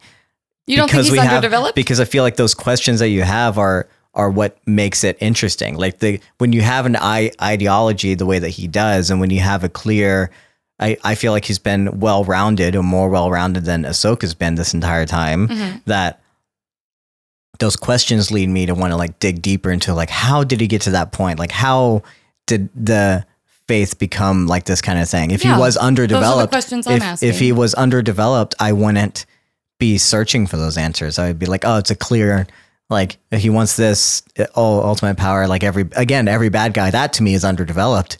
You know, these questions are meant to be there because one, you can't give everyone every answer to everything. Like we would have to go through 50 years of his history to be able to like come to like, you know, for you to get that, like maybe do a single episode on him. Fine. But like, before we started doing that in media and giving like focus on like one character for like an entire episode to give him that thing, again, this isn't, like you said, this isn't Lost. Like at some point, like you don't have flashbacks are not always a thing. This isn't like, these questions to me are good things to get you to have the conversation, to figure out like, how did he get here? How, like, to maybe speculate what his motivations are or whatever. The fact that you even have these questions is such a well-rounded thing because you're like, man, what is motivating him? You know, I am so interested now because it's not as clear cut to me. When it's very clear and it's very one note, it's like to me, that is uninteresting. Well, then so I never said he was uninteresting. I just said I thought he felt underdeveloped. And then I said that my two statements would contradict each other because I said that I loved Baylan. So for clarity, I don't think he's boring. I don't not like him. And that's why I'm asking the questions. But again, this bothers you. But it bothers you. It does bother me because I would like to know more. And that's the point of it, is you want to ask questions about characters that are interesting to you. But I'm now concerned, am I like using the wrong word? Of underdeveloped? Am I saying the wrong thing? Am I conveying the wrong message? Maybe, I don't know. I mean, this probably bothers a lot of people. You know, if it's bothering you, I'm trying to figure out what the thing is so I can like help you, because for some reason the things that you are bringing up is like, that is what is not bothering me. Like that is the thing that like I love about this character. And it's like, if it's our constant need as like fans to like need to know everything about something, that to me is the uninteresting thing about it. You know, I love that it just, the enigma of him prompts me to want to delve deeper into that, you know, and to like have these thoughts of like, well, what could be and why could it be that, you know? I think I'm also a little bit bothered because we know we don't get Ray Stevenson again, which means I only get 2 more episodes with him. So for as much as he's talking about... Well, I think Thrawn is going to kill him. I have a feeling that what we think is going to be like the ultimate good guy, bad guy, I think like, my new theory is that he is going to come around to and find a way that now that we know that Thrawn is basically making enemies of everyone that doesn't align with his thing, that maybe Baylan and Shin will also find them at odds with Thrawn, and then something's going to happen to him there is my new theory. So whether or not I think you would have been left with those questions regardless of the actor. But that's just my own theory. And it's, again, at the end of the day, it's like, isn't that the point of like if this was the very first Star Wars and they talk about the Force and the only thing that Obi-Wan says is like, well, the Force is the thing that binds all living creatures, where that's all we got. I'm like, give me more immediately. like that is the essence of like Star Wars. Yeah, you know, is the essence of like whatever J.J. Abrams likes too, is a mystery box. Is like, it just gives you the thing. It's not going to give you the answer, right? Like your favorite show, Shannon, is Lost. And when they first introduced the smoke monster, they didn't give you anything about it. Yeah, but at first I was like, that's weak, give me more.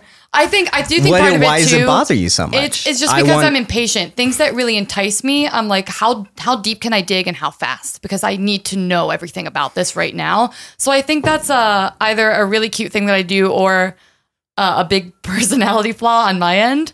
Honestly, that's why I can't do puzzles or color pictures, because as soon as I get started, I'm like, and it needs to be done now. But I digress. So for confirmation, for anyone that's made it through this hour discussion of why Baylan is cool, we are both on the same page that Baylan is an enticing, interesting character that makes us ask questions. And the reason I'm mad is because I now want every answer.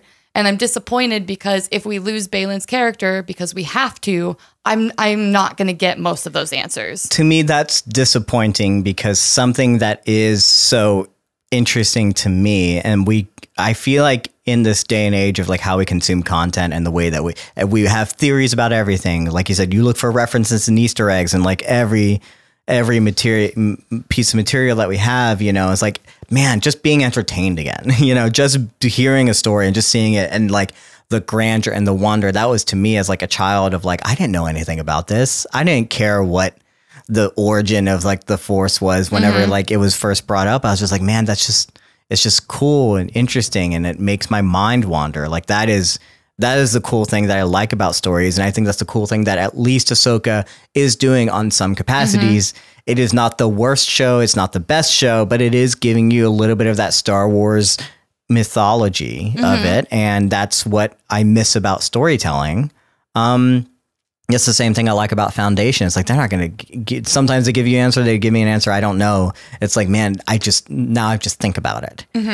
And that's what I love about it. And if there are more people out there like you, which is why I keep trying to like jam at it to figure out like what is the thing, because I hope that people can discover this and enjoy it for what it is and for what it is telling you, and not what it isn't like telling you.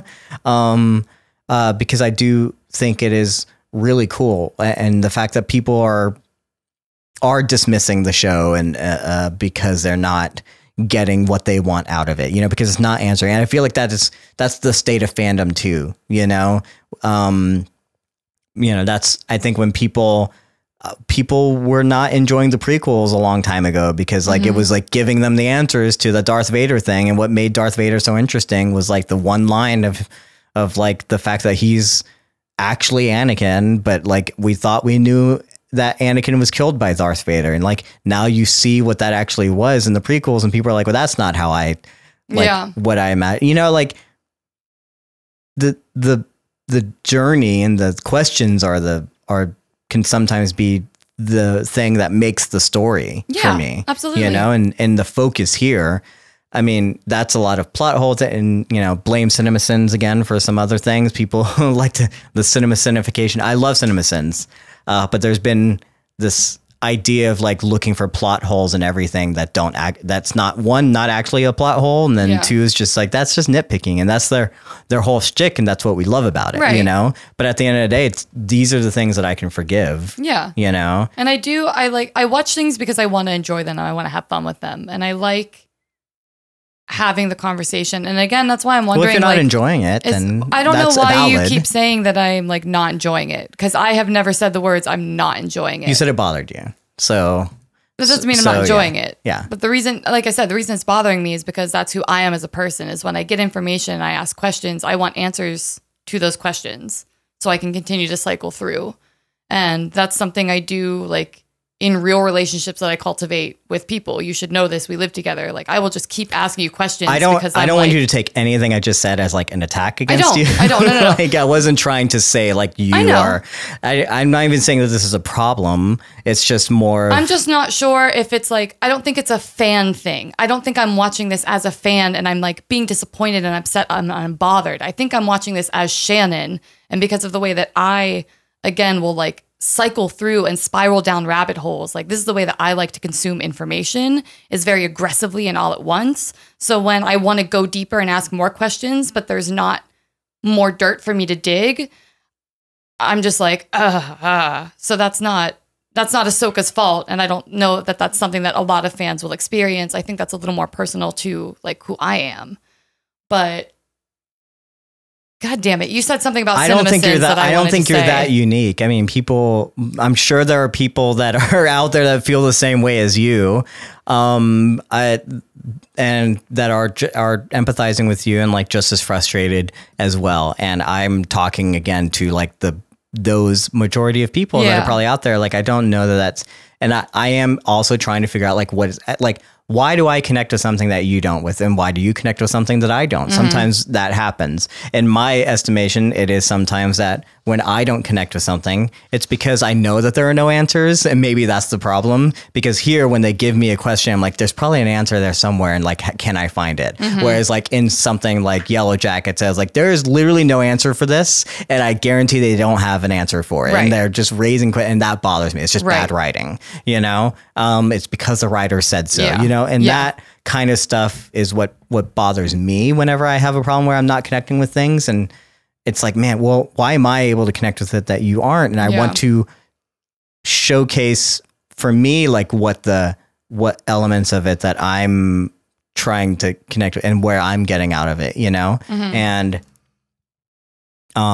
you know, maybe that makes me the weird one that I'm like, I'm able to do that. I want to seek the problems and hopefully, also bring you on the journey with me. I'm not trying to say you're wrong. No, I know. I'm not trying to tell other people that they're wrong. If they don't enjoy it, that's fine. Like, I get it. When we find things that are enjoyable, I'm also being like, man, this is such a fun journey. Why do you want to go on it with me? Yeah. You know, I want you to be on the same page. And I like that we're asking the exact same questions, which is cool because it means that like the story is working. But when I mentioned earlier that Baylan's character felt underdeveloped, and you were like, well, there's a lot of things that are underdeveloped.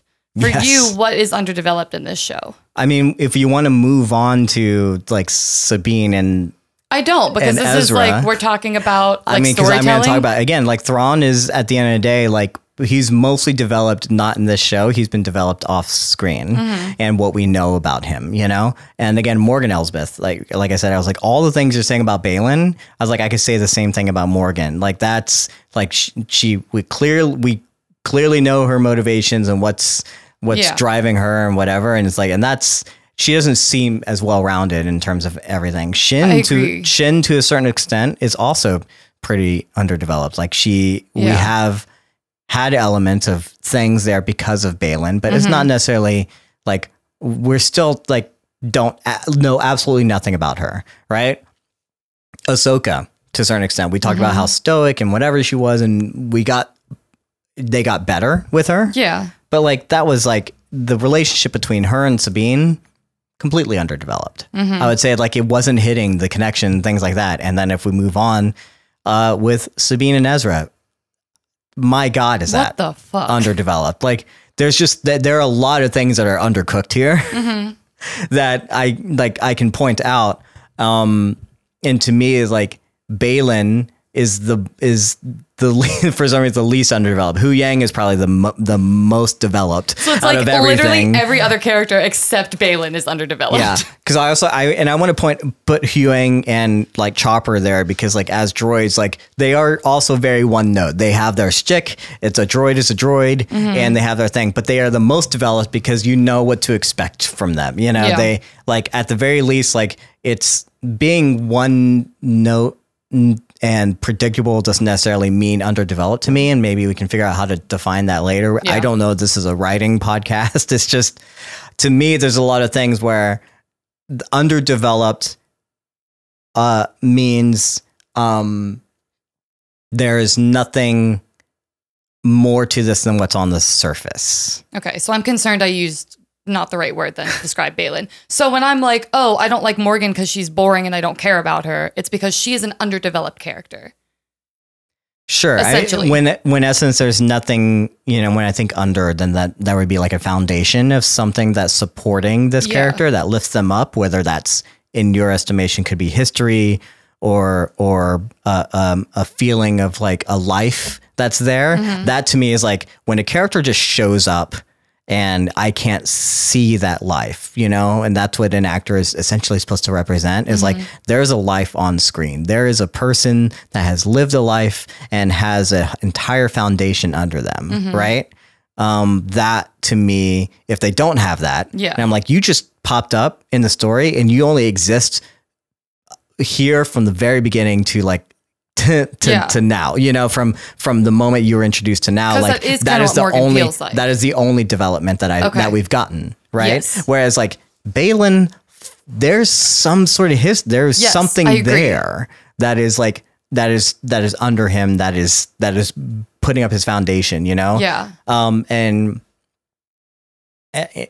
I'm using this, and that is just might not be the best way to represent it. I don't want people to conflate that history means developed, Sure. But that is what I'm getting at in terms of this. No, that's helpful to me because, again, I want to make sure I try to communicate as clearly as possible, but underdeveloped, when you say underdeveloped, still means to me like uninteresting or boring. Right. Okay, well then no, that's not my tag at all. Because that's always what we talk about when we talk about underdeveloped characters. I think I was thinking underdeveloped meant like I didn't have enough information about them because I'm looking for more information about, like I said, when did he switch over? How did this force pull to him? When did he decide that he was going for new beginnings for real instead of power? Like all of these things happen and I want to know like where, when, and why.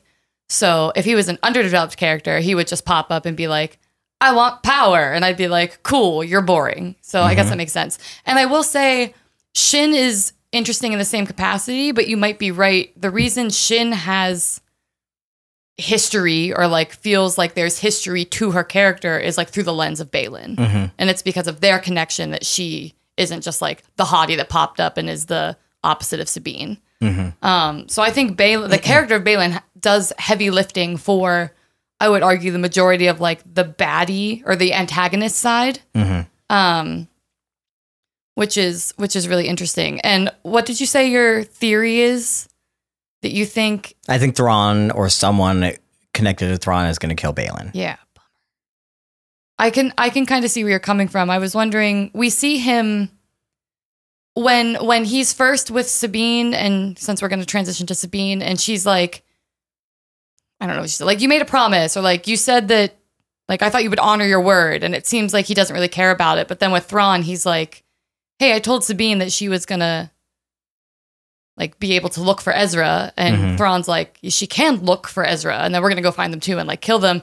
And it looks like it bothers Baylan, and I'm not sure if it's because it means he has to go back on his word because we talked, or at least I talked about him having like a code of conduct. And even if we don't know exactly what it is, he holds himself to a standard and a set of rules. So the fact that he gave Sabine his word and now is kind of having to go back on it, I think bothers him in some capacity. I don't know what's going to happen. It doesn't necessarily scream that there's going to be like a turning or a team up, but when, yes, that code of conduct gets broken, whether it might not be like, okay, I see Ahsoka and Sabine for their ways, but when the fact that like, hey, you're my ride home and you betrayed me, like comes into play, like, man, I can't wait to see Baylan wreak havoc on that Star Destroyer. Whether or not that happens, I don't know. Hey, I'm here for it. You said it. That to me is like you said, is something that could be possible, or could be alluded to, or maybe it's just the more interesting thing and how I would take it. LOL. And we'll see. Speaking of other interesting things, Shannon, let's go to Sabine and her journey to look for Ezra and all the things that come with that, including a new horse-like creature or dog-like, horse-like, wolf-like, I don't know. A dog, horse, wolf thing that was really adorable. Which you enjoyed. Now, so I'll be honest here. This bothers me. Sure. Actually, it was not as in moments were enjoyable. I could find fun in some things, but our goal has been find this man that is very, very, very, very, very important to you. Well, I want to get to that. I want to talk about the journey to get to it. Absolutely. So like before we talk about anything involving her relationship with him. Yes. I'm just talking about like just the journey in general. Totally fine. So even her journey, I was like, I don't believe the stakes. I don't know why. I can't tell you what would have been the better choice to make it more interesting, but there's not a part of me that believed that she got on that wolf, horse, dog thing and was like, Ezra is here and I'm going to find him. I didn't feel like the severity. The thing that I was like, oh, this is what's going to happen, like didn't even come into play, you know? And so I'm confused also by what's going on here. But the thing that bothers me the most has nothing to do with the character stuff. It's the fact that when they first arrive on this planet, my first thought was, man, we as an audience, as Earthlings, have talked a lot about what is alien to us, you know, what makes the Star Wars or whatever, like why we love going to different worlds and things like that. And it's always interesting. And then in Star Wars where, man, it's normal to be on a new world and a new race and stuff like that. But this is going to a new galaxy. I was like, man, what is alien to them? What would be alien? You know, I was like so curious how they were going to represent this planet or whatever. And then at the end of the day, it's just another planet. It's the same shit. Just another Star Wars planet, which is fine. You know, at this point, like nothing's new to them. That's cool, you know? But then at the end of the day, there's no indication that any of this feels new or whatever. Like even to the people on the nomads or whatever on this planet, they're not freaked out by like a new, you know, at least in Andor, when we get a planet where Andor comes from, Cassian comes from, it feels very much like a first tribe situation that has been untouched by man. You know, when the people come in, like they create gods out of them. They create, you know, the Ewoks, they were like, this is a god amongst us with C-3PO. You kind of get that little sense, like even in the Star Wars universe, there's people that don't understand what the expanding world is like, but it doesn't feel different here. Yeah. Nothing feels, it's just another planet. And then her journey feels very, as you said, without stakes, like underwhelming, you know, like it felt like I wrote down, her encounter with the generic bandits that we then get a shot of right at the end. I feel like was only to establish one, that she is like pretty good with a lightsaber if she's not fighting like someone like Shin or like Ahsoka. Like she dispatched of those people pretty quickly. And 2, so we could have a lightsaber fight in the episode. And then 3, because we do get that finishing shot of the bandits looking at Baylan and Shin, and I'm like, oh, did we meet them so they would have someone to team up with and like chase Ezra and the little turtle people? Mm-hmm. And also, when the fuck did Sabine paint her nails? It's a perfect manicure. I noticed in the first episode, her fucking nail polish is chipped. And I was like, what a cool character choice, because absolutely Sabine would have chipped fucking nail polish. She works with her hands. Like, I love that. I love that. Maybe Shin did them while they were in the prison. Wait. Someone write that fanfic. Oh my God. It's just through the bars, like, painting her nails. So like, that's kind of goofy. Oh, I really do have when did she paint her nails as 3 different bullet points. Okay, but wow. But like even her device gets destroyed, and I'm like, first off, we don't know anything about how she's supposed to find Ezra. And here I'm sitting here thinking like Ezra's probably been wreaking havoc on this group of people for like a long time. Like Ezra's alone in the world here. He's probably been like gone nomadic and been just picking at Thrawn and his like all that damage we saw on those night troopers. Like, which ones did Ezra do? Yeah. You know, this is what I'm thinking of, right? Yeah. And then like, man, she's going out into this harsh environment. Like, what is she gonna like? What has Ezra become? Some sort of animal, you know, and everything like that, you know. And how is she gonna find him? She uses absolutely nothing. She used nothing. She had a device that gets destroyed. So you think, okay, maybe she's going to have to use the Force to find him. What was the device? Like she's going to find a temple or something or whatever that he found it had a connection to. And it was just a generic binocular device. Doesn't matter, Shannon. But like the fact is like once you no longer have technological devices, it's like, what do you rely on? Your senses and the Force.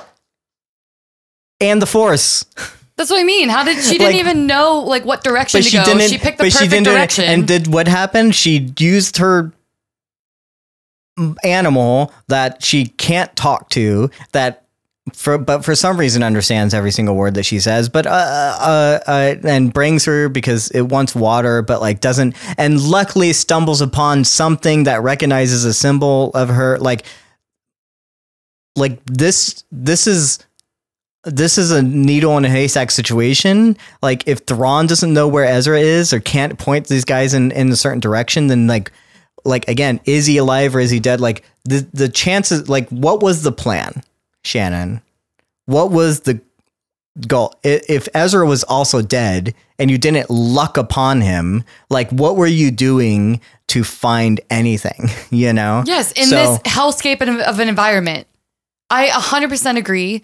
And again, we see Thrawn, we see the forces at his disposal, we see his insane fucking ship, and we see 3, I forget their name, Night Sister Goddess Mothers. And you're telling me that none of those people could find a group of like turtle nomads, and that this human has just been lucky enough that he's just so much of a nomad that they can't pinpoint where he's been? That's dumb as hell to me. And like, what kind of steak is that? And he looks fine. He's got his fucking beard. They gave him a beard, so he's been through some things, Shannon. No, he hasn't. He just doesn't have a razor. No, I have to let you know that visually, the beard says he's been through some things. Are you making fun of me for saying bangs?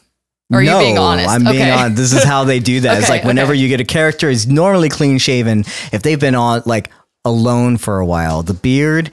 That's what they did with Luke Skywalker. I know. I thought it was to show me how much time had passed. They've been through some things. It's the trauma. It's time and trauma it collects all in the beard. But otherwise, he's fine. Yeah, you're right. But I also wonder, like, so the fact that we have 8 directions to choose from, binoculars that will show me just desert. It's not like she can use those binoculars to like hone in on Ezra, and she just happens to pick the right path and apparently spend like maybe 2 hours walking down the road and just stumbles across like you made all the right choices. You rolled nat 20s across the board and like you found this person you've been looking for. I just like, that's not a fun way to tell that story to me. I did like, even though it's goofy and here we go. I really liked the cowardly dog horse thing. Oh, sure. It was so cute. I love that he ran away and he came back. He was like, no, wait, I'm sorry. I'm Bokken. And she was like, don't talk to me. I'm like, you're going to yell at a fucking animal for running away from combat, Sabine? You're stupid and mean. But then when it like, she tells it to fuck off. And then we're on just the landscape. And then a couple seconds later, he comes trotting back into frame. I was like, bro, how do you get mad at something like that? That's the cutest little, he just bebops along. Oh, he's so cute. I want to pet his little snout. So that was a cute little moment for me. I didn't mind that at all. What'd you think of the snails? I mean, The rock snails. they're snails. They're turtle. Like, Puppets. I like it for the sense that it does kind of feel. It just like felt like Star Ewoks. Wars. It just felt like Ewoks. You know what I mean? but Like yeah. we get this cute little something. It's puppetry. It's not a humanoid. You know what I mean? So it's like Reminded me about the nomadic hobbits, the Heartfoots, in Rings of Power too. Is that when the heart? Whatever. Yeah, I know exactly what you're talking about now. I didn't for a second, but so yeah, they're cute. They're fine. I think it's great to see something else that lives on this planet. I just don't. No. I can't wait to see those houses roll, because I'm sure that's what's going to happen. They're going to roll up and they're going to just move along, because clearly they're nomadic. They can't stay in one place for too long, and otherwise they would be eaten alive by absolutely nothing, because I didn't see many dangers out there. But we don't know. It's a thing. Yeah. They had to get that leather from somewhere, so they're probably killing animals somewhere. Leather? Leather? To make the saddles and reins and stuff? Letter. I was like, who wrote a the fuck letter? is letter? What are you talking about? I'm Bokken. Well, should we finally talk about... Please. Go ahead. Start it. Ezra is alive, and he's here. Yay. And he got, compared to Thrawn, a terrible introduction.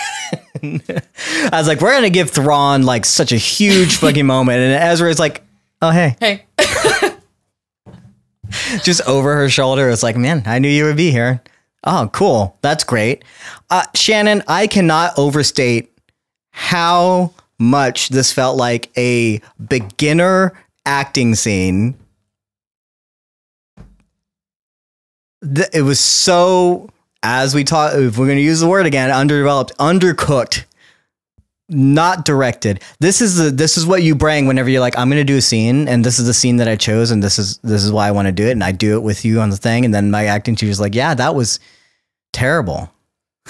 Like you got the words. We have a lot to do. Yeah. We have a lot of work to do.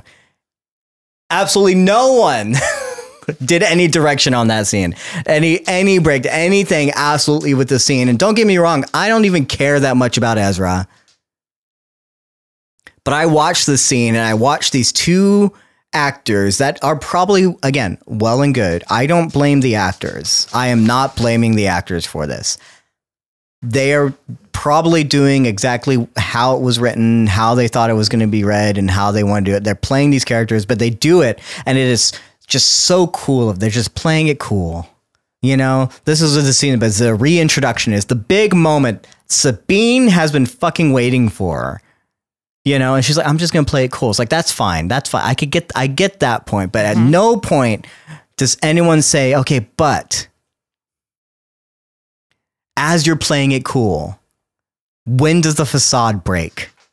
When does it no longer become like, I'm just me? It's been like what, how long has it been? Has it been years, or has it been 2 weeks? Because if it's just been 2 weeks, I can understand this. I can understand like, oh, it's just cool. It's like, oh, and then we go in for a hug, you know, the most awkward hug ever. Like the chemistry here is just absolutely nothing. And I'm sorry, like neither actor brought anything to that.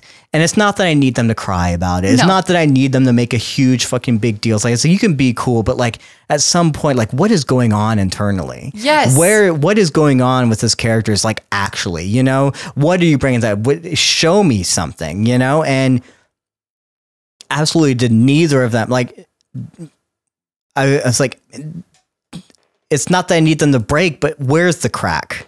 Yes. Where is the crack in the facade that I can believe that these characters have been wanting this for so long, that it's finally here, that you cannot hold yourself back anymore?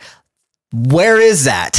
That reminds me of Ray Seahorn, who was talking about playing Kim Wexler and how she does cry in this scene, but the scene where she breaks down, it's like sobbing on the bus, that she keeps herself in that headspace by telling herself not to cry. It's that you try to put everything in the box and then keep the box closed, knowing that you can't keep everything in that box. And that's how you show like the strain, even if you're playing calm, cool, and collected. There's always something going on underneath. And that's what makes a character more interesting and enticing to watch, because you can feel like there has to be like something bubbling under the surface.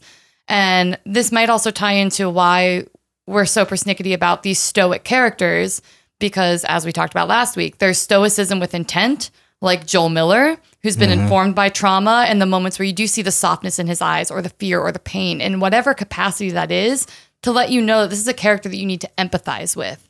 Versus when that doesn't come across, it just feels like bad acting. It feels like you didn't do the work of what your relationship was, so you're not actually feeling the pinch of the scene. I can't imagine. They're apparently so close that they feel like siblings to each other. So like Mattias, imagine seeing your sibling for the first time in 2 years after they like sacrifice themselves to save the galaxy. And even if you decided that you wanted to be cool about it and like, oh, it's not gonna be a big deal because this is our report. Like my eyes are like getting wet right now thinking about that. So it's like, just think about it and then be like, hey, I just did it. I just acted that scene better than, I don't know.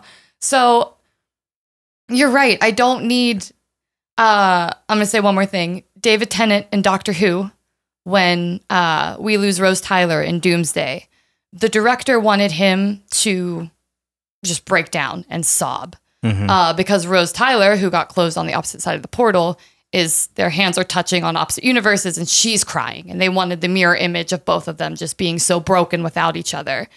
And David Tennant apparently did like 2 takes like that. And then he was like, can I try something? The director was like, of course you can. And it's the take that they use and it just builds in him. It's this like shock, fear, sadness, longing. It builds through him. It comes like right to his eyes and then he like shuts it off, touches the wall, leaves. I'm like, that's so powerful because you got to take the journey with the actor. And that's what makes moments land, is when you're welcomed on that journey. There's so many stories about this, and why there's so many stories about actors doing and feeling and whether they show emotion or not show emotion and how it comes through and what is better for the scene is because they broke it down, is because they worked with the director to find the right, like, what is the scene about? What is it really about? Okay, but what is it really about? You know what I'm saying? Like that's why, that's how we get these like good moments and these good scenes. Like we talked so much about acting and stuff in The Last of Us and whether or not like just seeing, like there is a moment where like Ellie plays it cool all fucking time. She doesn't want to show emotion. Like that's a part of her character, you know, she can't fucking do it. But then there's a moment where that cracks. So there's a moment where it's like, that's what we are here for. And you would think that this would be the moment. You would think that this is what this one character has been here for all the time. Donald Sutherland recently had a thing, a story go viral that wasn't even told by him. I think it was someone else that like when he was young and he was doing a scene, I can't remember if it was Helen Mirren or like someone else, you know, but like where he did the scene, they shot the entire movie and he did one scene where he just went for it, just did everything. He had the argument with her and stuff like that because it was about like the loss of the person being divorced and whatever, and like that they were ending everything. And he had that, he did the scene and he's like, if you don't like it, I'll come back and I'll reshoot it. And Robert Redford, who was directing, he's like, okay, cool, we'll do that. And he put it in the shot and he showed them the movie. And then they didn't even finish the movie. He saw like 2 seconds of the scene. He's like, no, let's reshoot it. Donald Sutherland said. And then he went back and they redid it. And the way that Robert Redford had him do it was like all that stuff that you did, he did that before the scene. And then he entered the scene and it was the aftermath. It was all the emotion was already spent. He was already done. That's what the feeling that he wanted to get there. And again, there's so many examples of this. And it feels like no one wants. It sucks because like we saw the scene, a clip going around of Anakin talking to Dave Filoni, Hayden Christensen, I should say, about like, man, it'd be really cool if this like line, like it had some weight to it, you know, of like, oh, I've heard that before, you know, and then they show the scene and I'm like, oh, that's what I love. That's what we want to see from actors. We want to see them. And I'm like, did anyone do any questioning or thoughts about this? You know, did anyone like break down every single line? And don't get me wrong, actors are wrong all the time. Of course. They want to bring something to it and it doesn't require that or whatever. I think the directing and the writing is just not doing the actors any favors here because they're not pushing it in any sort of direction. Yeah. You know, it did not feel like that there was something, like you said, even if they were just cool the entire time, and that's fine. It did not feel like that there was anything more under that. And I was like, I don't want this like quippy, whatever, you know, like because cool even if that fact. is your rapport, like it's boring. It's that's why we don't do those scenes in acting class. That's why we push it in acting class. That's why we want to see more. There has to be, and again, I would argue like there's a reason that we quip and we play. There's purpose to it. So even if that is your relationship and that's why you're going to play it, there's still intent under that aside from just being quippy. And I don't think I recognized the importance of a director on an actor's performance more than until I've watched Ahsoka. And part of that is just due to like ignorance and not knowing. Like people talk about direction all the time, and I don't always connect direction to an actor's journey. Mattias like directs and basically does like everything a film set could need. But when I do self-tapes, I love when you give me direction. But it still hasn't quite clicked for me that directors don't just direct everything else. They direct actors and help their actors become like the best version of the character possible. Yeah. And I saw a clip going around on TikTok that was Tom Hiddleston talking about some movie that he's in when he was really young. And he was like, yeah, he told me that I was a 29-year-old. I was a like war general and you're ready to go. And as soon as the camera lands, I'm 9 years old again and I'm terrified. And like, while he's saying that, the clip is showing. And I was like, what an interesting thing to think about. That's a director's job. Because Tom was saying that like that's not how he was playing it. He was playing it in a different way. So it's helping an actor. The actor obviously does all the work. You have to know your character. You have to know the triggers and the pinches. So that when the director is able to take you somewhere, you can go somewhere with it. And I'm really understanding that now by watching Ahsoka. Because we're sitting here talking about not lore things, but we're talking about fucking Baylan. Who is Baylan? We just met this guy. Why is he so interesting?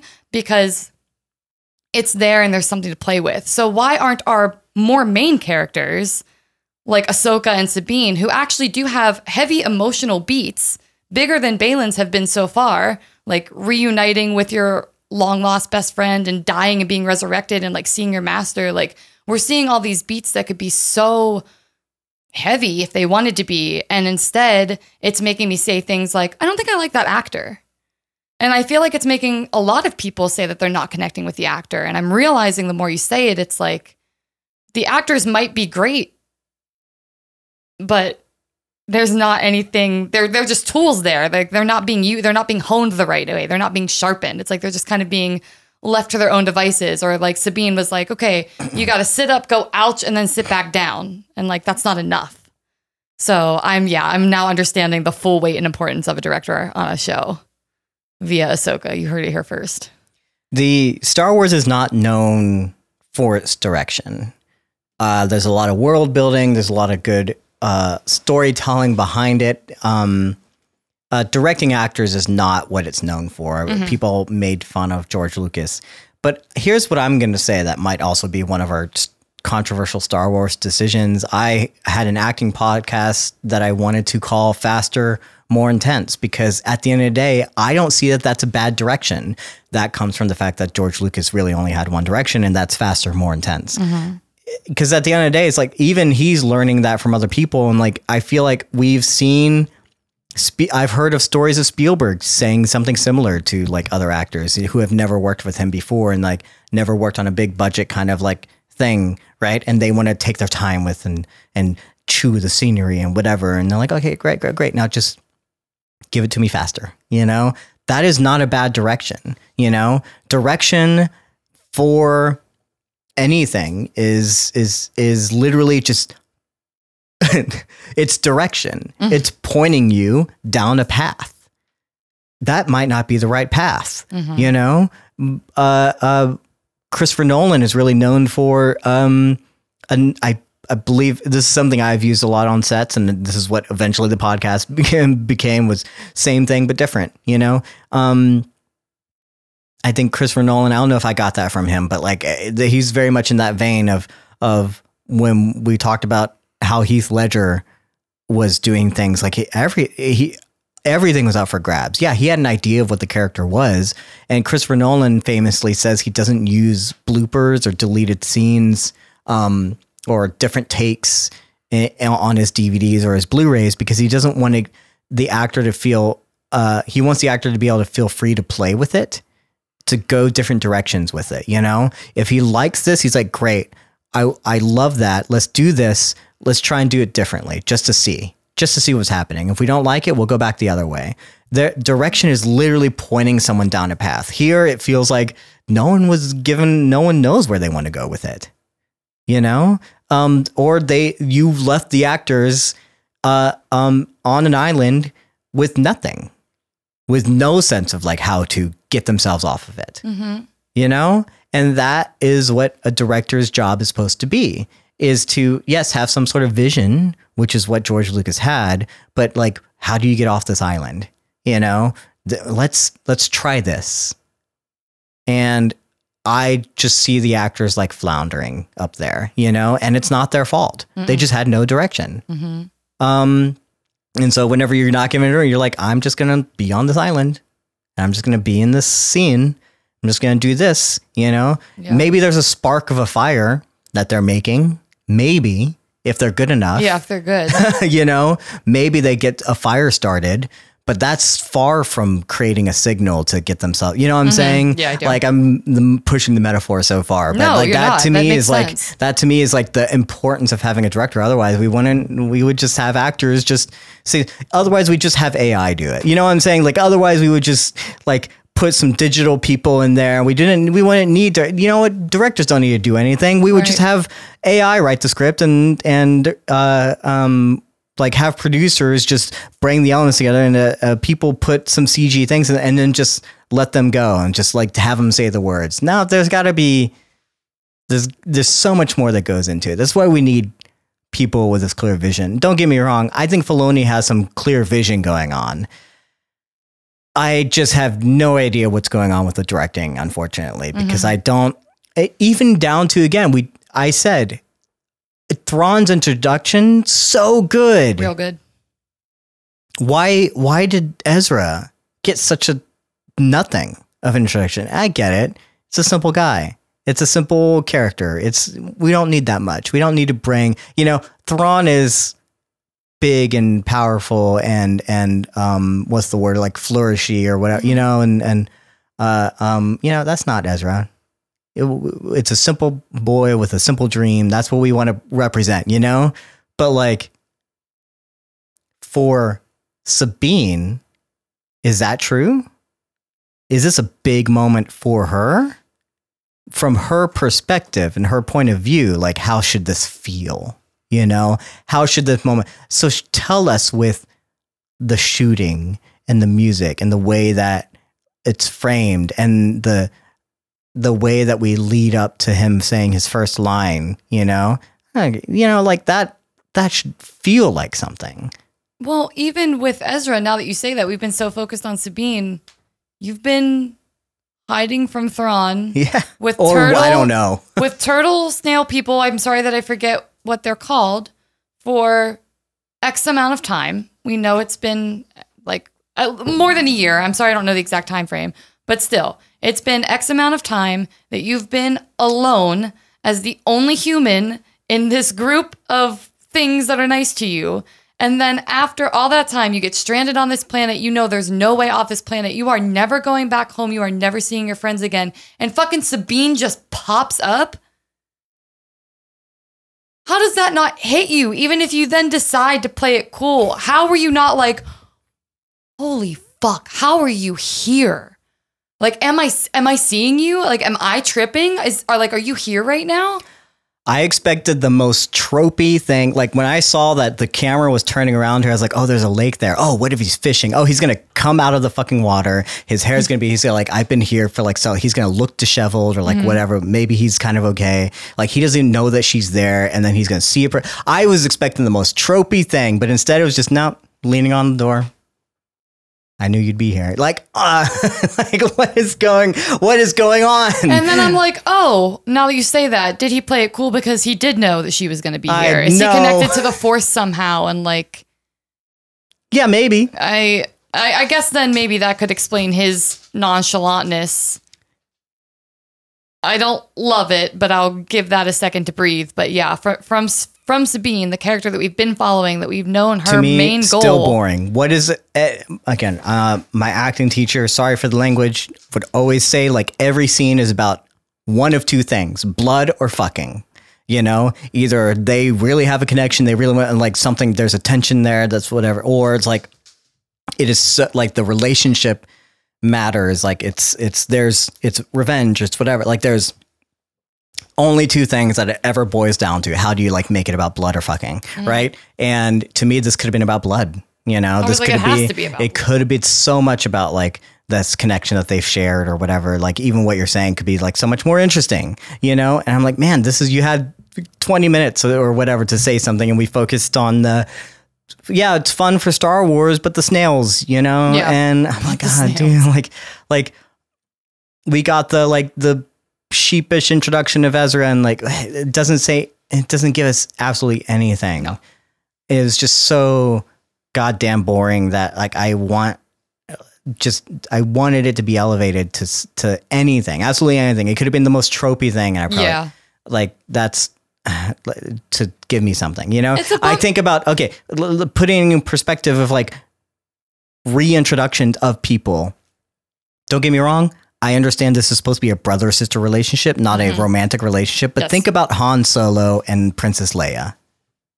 You know, when they find him in Jabba's Jabba the Hutt's hut, his lair, and he pulls him out of kryptonite, and she drops the mask. She's like, "This is someone you know," like, and everything, and like the way that he's like so vulnerable, like to just be like, what is this? And then like he has to play it cool whenever he hears Jabba's voice, you know, like the palpable tension there of like the feeling of like finally reconnecting with someone after so long, you know. And sure, him and Luke kind of play it cool later, or him and Lando kind of play it cool later. It's only been a few months, but this has been years for someone that means we want it to mean more to, you know, like we have this representation in Star Wars. Like, why did you do it this way? And also I'm just questioning too now, like chemistry even, like that's the thing that like bothered me the most. Is like the chemistry is just not there. You didn't even have chemistry. Yeah, nothing. Like absolutely nothing. I would even argue that poor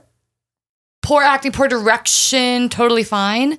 I can watch two bad quote unquote actors interact in a scene if they have chemistry, because that means there's potential there to continue building, and you're curious about what that like draw to each other is in some capacity.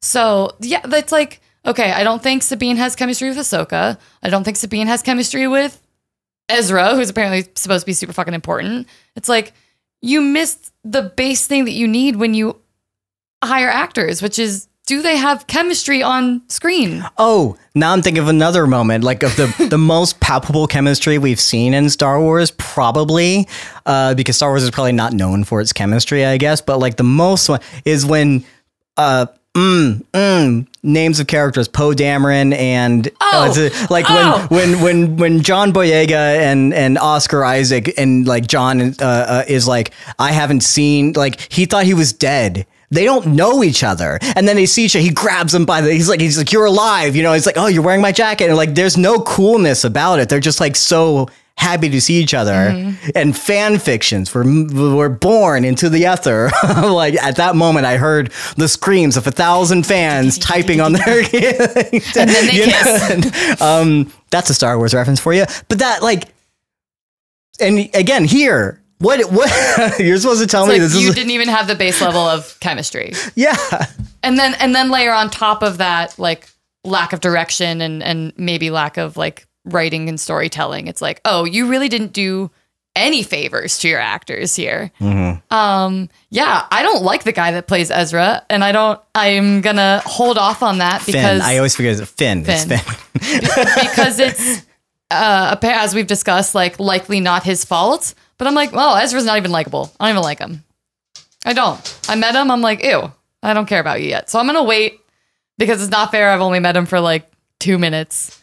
But man, if a man greeted me like that after not seeing me for 2 years, I'd be like, stay here.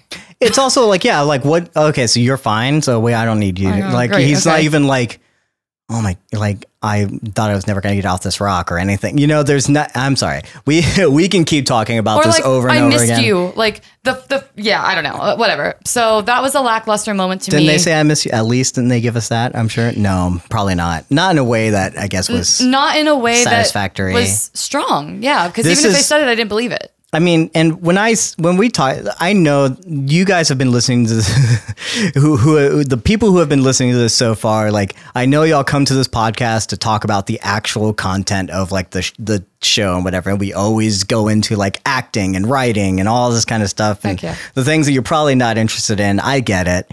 I don't know, but this is the kind of stuff that drives us. And, you know, at the end of the day, like I don't think that the creators were intentionally trying to be disrespectful, but for the amount of fans who have been wondering, where did Ezra go? What has happened to him? Who are basically supposed to be Sabine. Like Sabine is a stand-in for us as the actors and the fans who've been like trying to figure it out. Like what a slap in the face to be like, oh, this is it?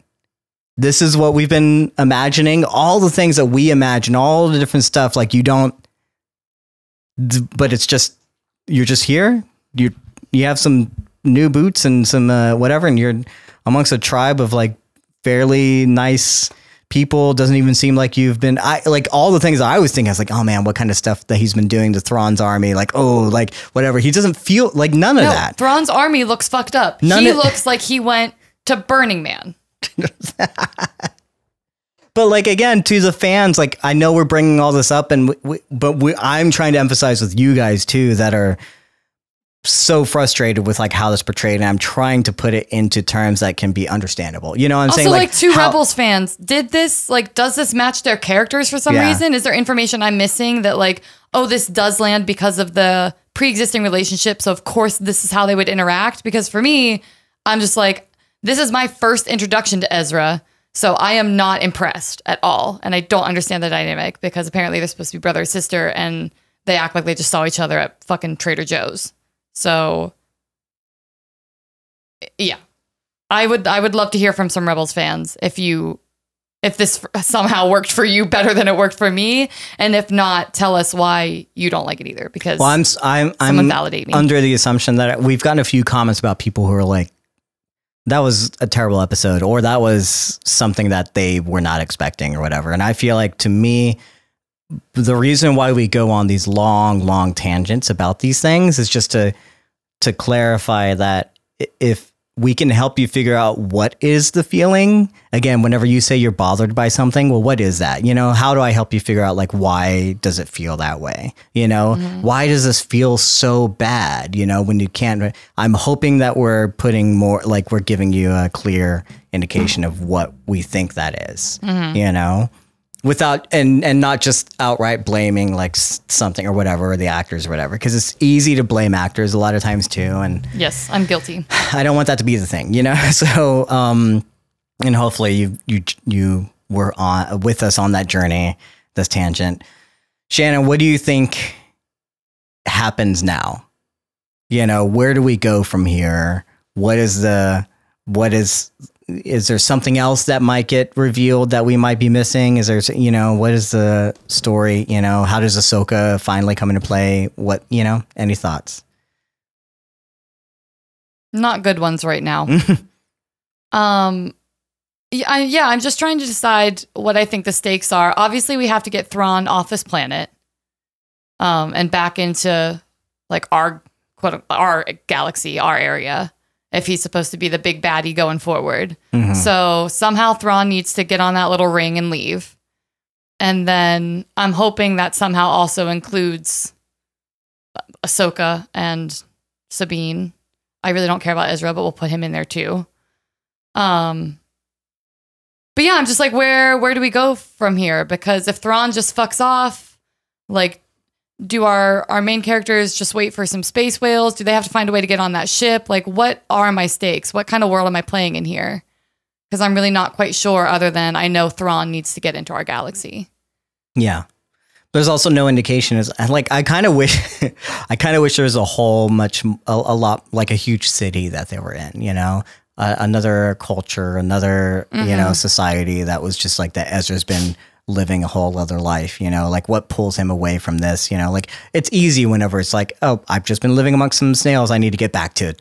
I need to get back to the real world, you know, like kind of, and there's no clear, I mean, obviously, like Sabine doesn't know Ahsoka's coming, so she knows that she has to get him back to the ship, you know, if they're going to have any chance of getting home. But that, like, is that, like, they have to know that that's not what's going to happen, that Thrawn is not going to let them back on board, you know, that he's not going to be happy to see Ezra. And Ezra has to know that Thrawn wants him dead. Yeah. So what is the plan? That doesn't seem, they don't feel like they're stuck here, but they know that they're going to get off. This, again, the stakes are just not palpable there. Yeah. And like, of course we know that like they're going to get off the planet. We know that Ahsoka's coming, but they don't know that, you know? And so, again, I don't even know that we're going to get back to the galaxy before the end of these next few episodes. Like, it's probably going to be that whatever happens here is going to like define. Obviously Thrawn has to get back if he's not going to be if he's going to be the big bad of whatever Filoni's movies that he wants to do. Obviously Ahsoka has to get back to, and Ezra, and we have the whales. So that's going to happen. But I feel like everything else that's going to happen, we're going to see some battles here. We're going to see some more destruction. We're going to see some, maybe we're going to go figure out where this power lies. Maybe when Ahsoka shows up, she's going to run into Ezra and Sabine finally, and they're all going to go, maybe Ezra already knows where that is, you know? And so that's where it's all going to culminate, is getting to that place. And Thrawn is just a red herring to have gotten along the way, you know? And I feel like that is probably where this is leading, that we're going to get a lot of answers to Force stuff and like lore things, or maybe less answers. I don't know, maybe more questions, but I feel like that's where that's eventually going to go. But I don't know. I don't know at this point. And what sucks is like, what do these characters want now? So now you got it to him. Now what do you want? You know, get him back to the galaxy, sure. But what now? You know, so there's no clear motivation, and you hype this up and then you didn't give us a thing to like pay that off in a way that says what now, right? We talked about, we recently watched an artist talk about his writing theories and stuff about, and how he broke down some scenes from another show of like saying like, hey, this is a character, like the best thing you can do is to constantly juggle them between the mask of themselves and their real selves, and then the way that you take away things, like you give them everything that they wanted and then take that away, you know? And this doesn't even feel like that they're going to give us everything they wanted and take it away. It just feels like you just gave them what they wanted, but now what, you know? And giving them what they wanted didn't even have the payoff of getting to enjoy the fact that they got what they wanted. Yeah. And again, the whole point of that theory or that writing structure is like, when they get what they want, they got it through being themselves or something, right? Yeah. And then when you take it all away, they realize being themselves sucks. They have to be the mask of themselves because they're not going to ever get what they really, really want because you ripped it away from them, you know? Right. But there's a lot of things about writing. I brought out Craig Mazin's way of doing things as well, where he talked about like you are essentially like there's a lot of things that you have to do to your characters. These characters have to feel this thing or do whatever, and they have to get close to this, but then learn that maybe their way was the better way, or learn that there's a antithesis to their thinking and stuff like that. But who does this to the characters? You are. You're the god that does this to the characters and giving and taking away, you know? So and I don't know what they want. I don't know what to give them. I don't know what to take away. If we're thinking about Rebels, like Thrawn was their goal. So even though Sabine found Ezra, I don't know. Yeah, I guess I shouldn't speak. Yeah, because I don't know. You don't even know what he was in. Yeah, Thrawn gets introduced halfway through Rebels. He's not like the main thing from beginning to end. You know, so there's probably more goals than that. You know. Yeah. So, but if making sure Thrawn didn't like destroy the galaxy was why Ezra sacrificed himself in the first place. Now let the band's back together. I guess wouldn't that be their goal? Well, also, wouldn't he be mad at her then? Now I'm just thinking about a different way that you could have directed the scene. Is like Sabine's here, which means that your plan did not succeed. He's like, oh, the plan succeeded, right? And she's like, yeah, it did. But no, her being here just proves that it did not succeed because now they can get back. If you got here, you can get back. Your whole deal was to take him away and to never see your family again, never see whatever. And here he's like, oh, I just want to get back home. Like he knew that was going to eventually happen. I was like, no, that wasn't the plan. The plan was to never come back. The plan was to take him as far away from this place and either kill him, kill yourself, or at the very least, do another life. He's not where they can be. They'll eventually have to do something else, which is super interesting to me. Wouldn't you be mad now you saw Sabine and like, oh, it didn't work? Because if you're here, that means other people can get here, and that means that we're going to have to get back somehow, and that Thrawn can also get back. Yeah. Oh, man. That would be a cool thing to explore in the next episode, since Sabine is really adamant about not giving him any details as to how she's here. But yeah, again, we're finding where depth can be. So why depth is there not? Yeah, and often sometimes we'll bring up something and then they'll flesh it out later in like another episode, and maybe that's what we're feeling. Maybe we just need to wait. But as I said an hour ago, I'm impatient. I need all the information right now. Different things, I think. That's not to say though, again, like I like watching Star Wars because I enjoy being in the Star Wars universe. So even to nitpick at things, it's like I'm still enjoying this way more than Yellow Jackets.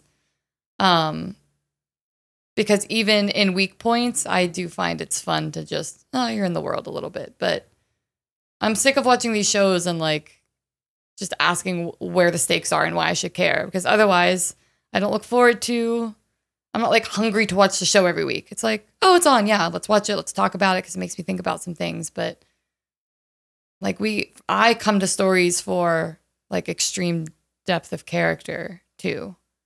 And I think that even if Star Wars is more about world building and like ideology, that's totally fine. But your characters still have to like have stakes and again, some like emotions percolating in them. You can't just leave them as these little figurines to move around and say, ouch, my stomach, or Ezra, you're back. Like Ahsoka, like all these moments that could have depth just fall flat. And I'm like, come on. I know we're better than this. Absolutely.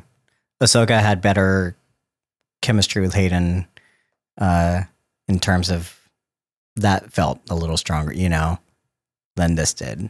It's just really, really weird. Yeah. So anyway, what did y'all think?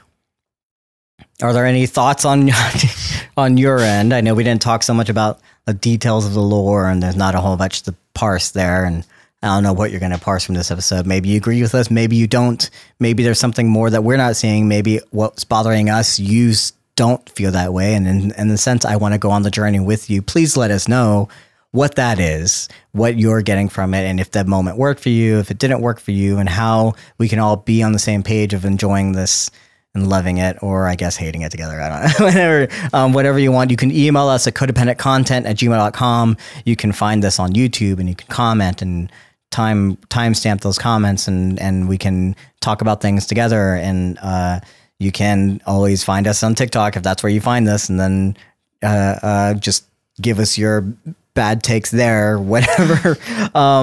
Sorry, that's our fans don't do that. It's the people who are not fans. It's the not fans that have bad takes. Yeah. And you can also just join our Discord. Yeah. Vulgarian Order. I'm not going to spell it. There's links everywhere. Go join us on Discord. We have discussion threads. We're always just hanging out there. And there's at least one place where you can just be like, man, I agree, disagree, or I hate opinions. It or whatever. Yeah. Just give us the opinions and we'll bring them in to the next episode and chat with them. You can also join us live if you want to do that. In the meantime, we got 2 more episodes left. The penultimate episode is next week. Penultimate Shannon are usually your favorite, so I'm assuming I can count on you to be there with me. Will you join me? Or are you going to tell me to fuck off and I have to come crawling back like a dog and just kind of be like, I'm Bokken. I'm Bokken. That's cute. I was going to say I'll be arriving in the mouth of a space whale, but okay, both work, I think. Okay, great. Well, we'll hope to see you, and I hope to see you guys there next week on Codependent Content.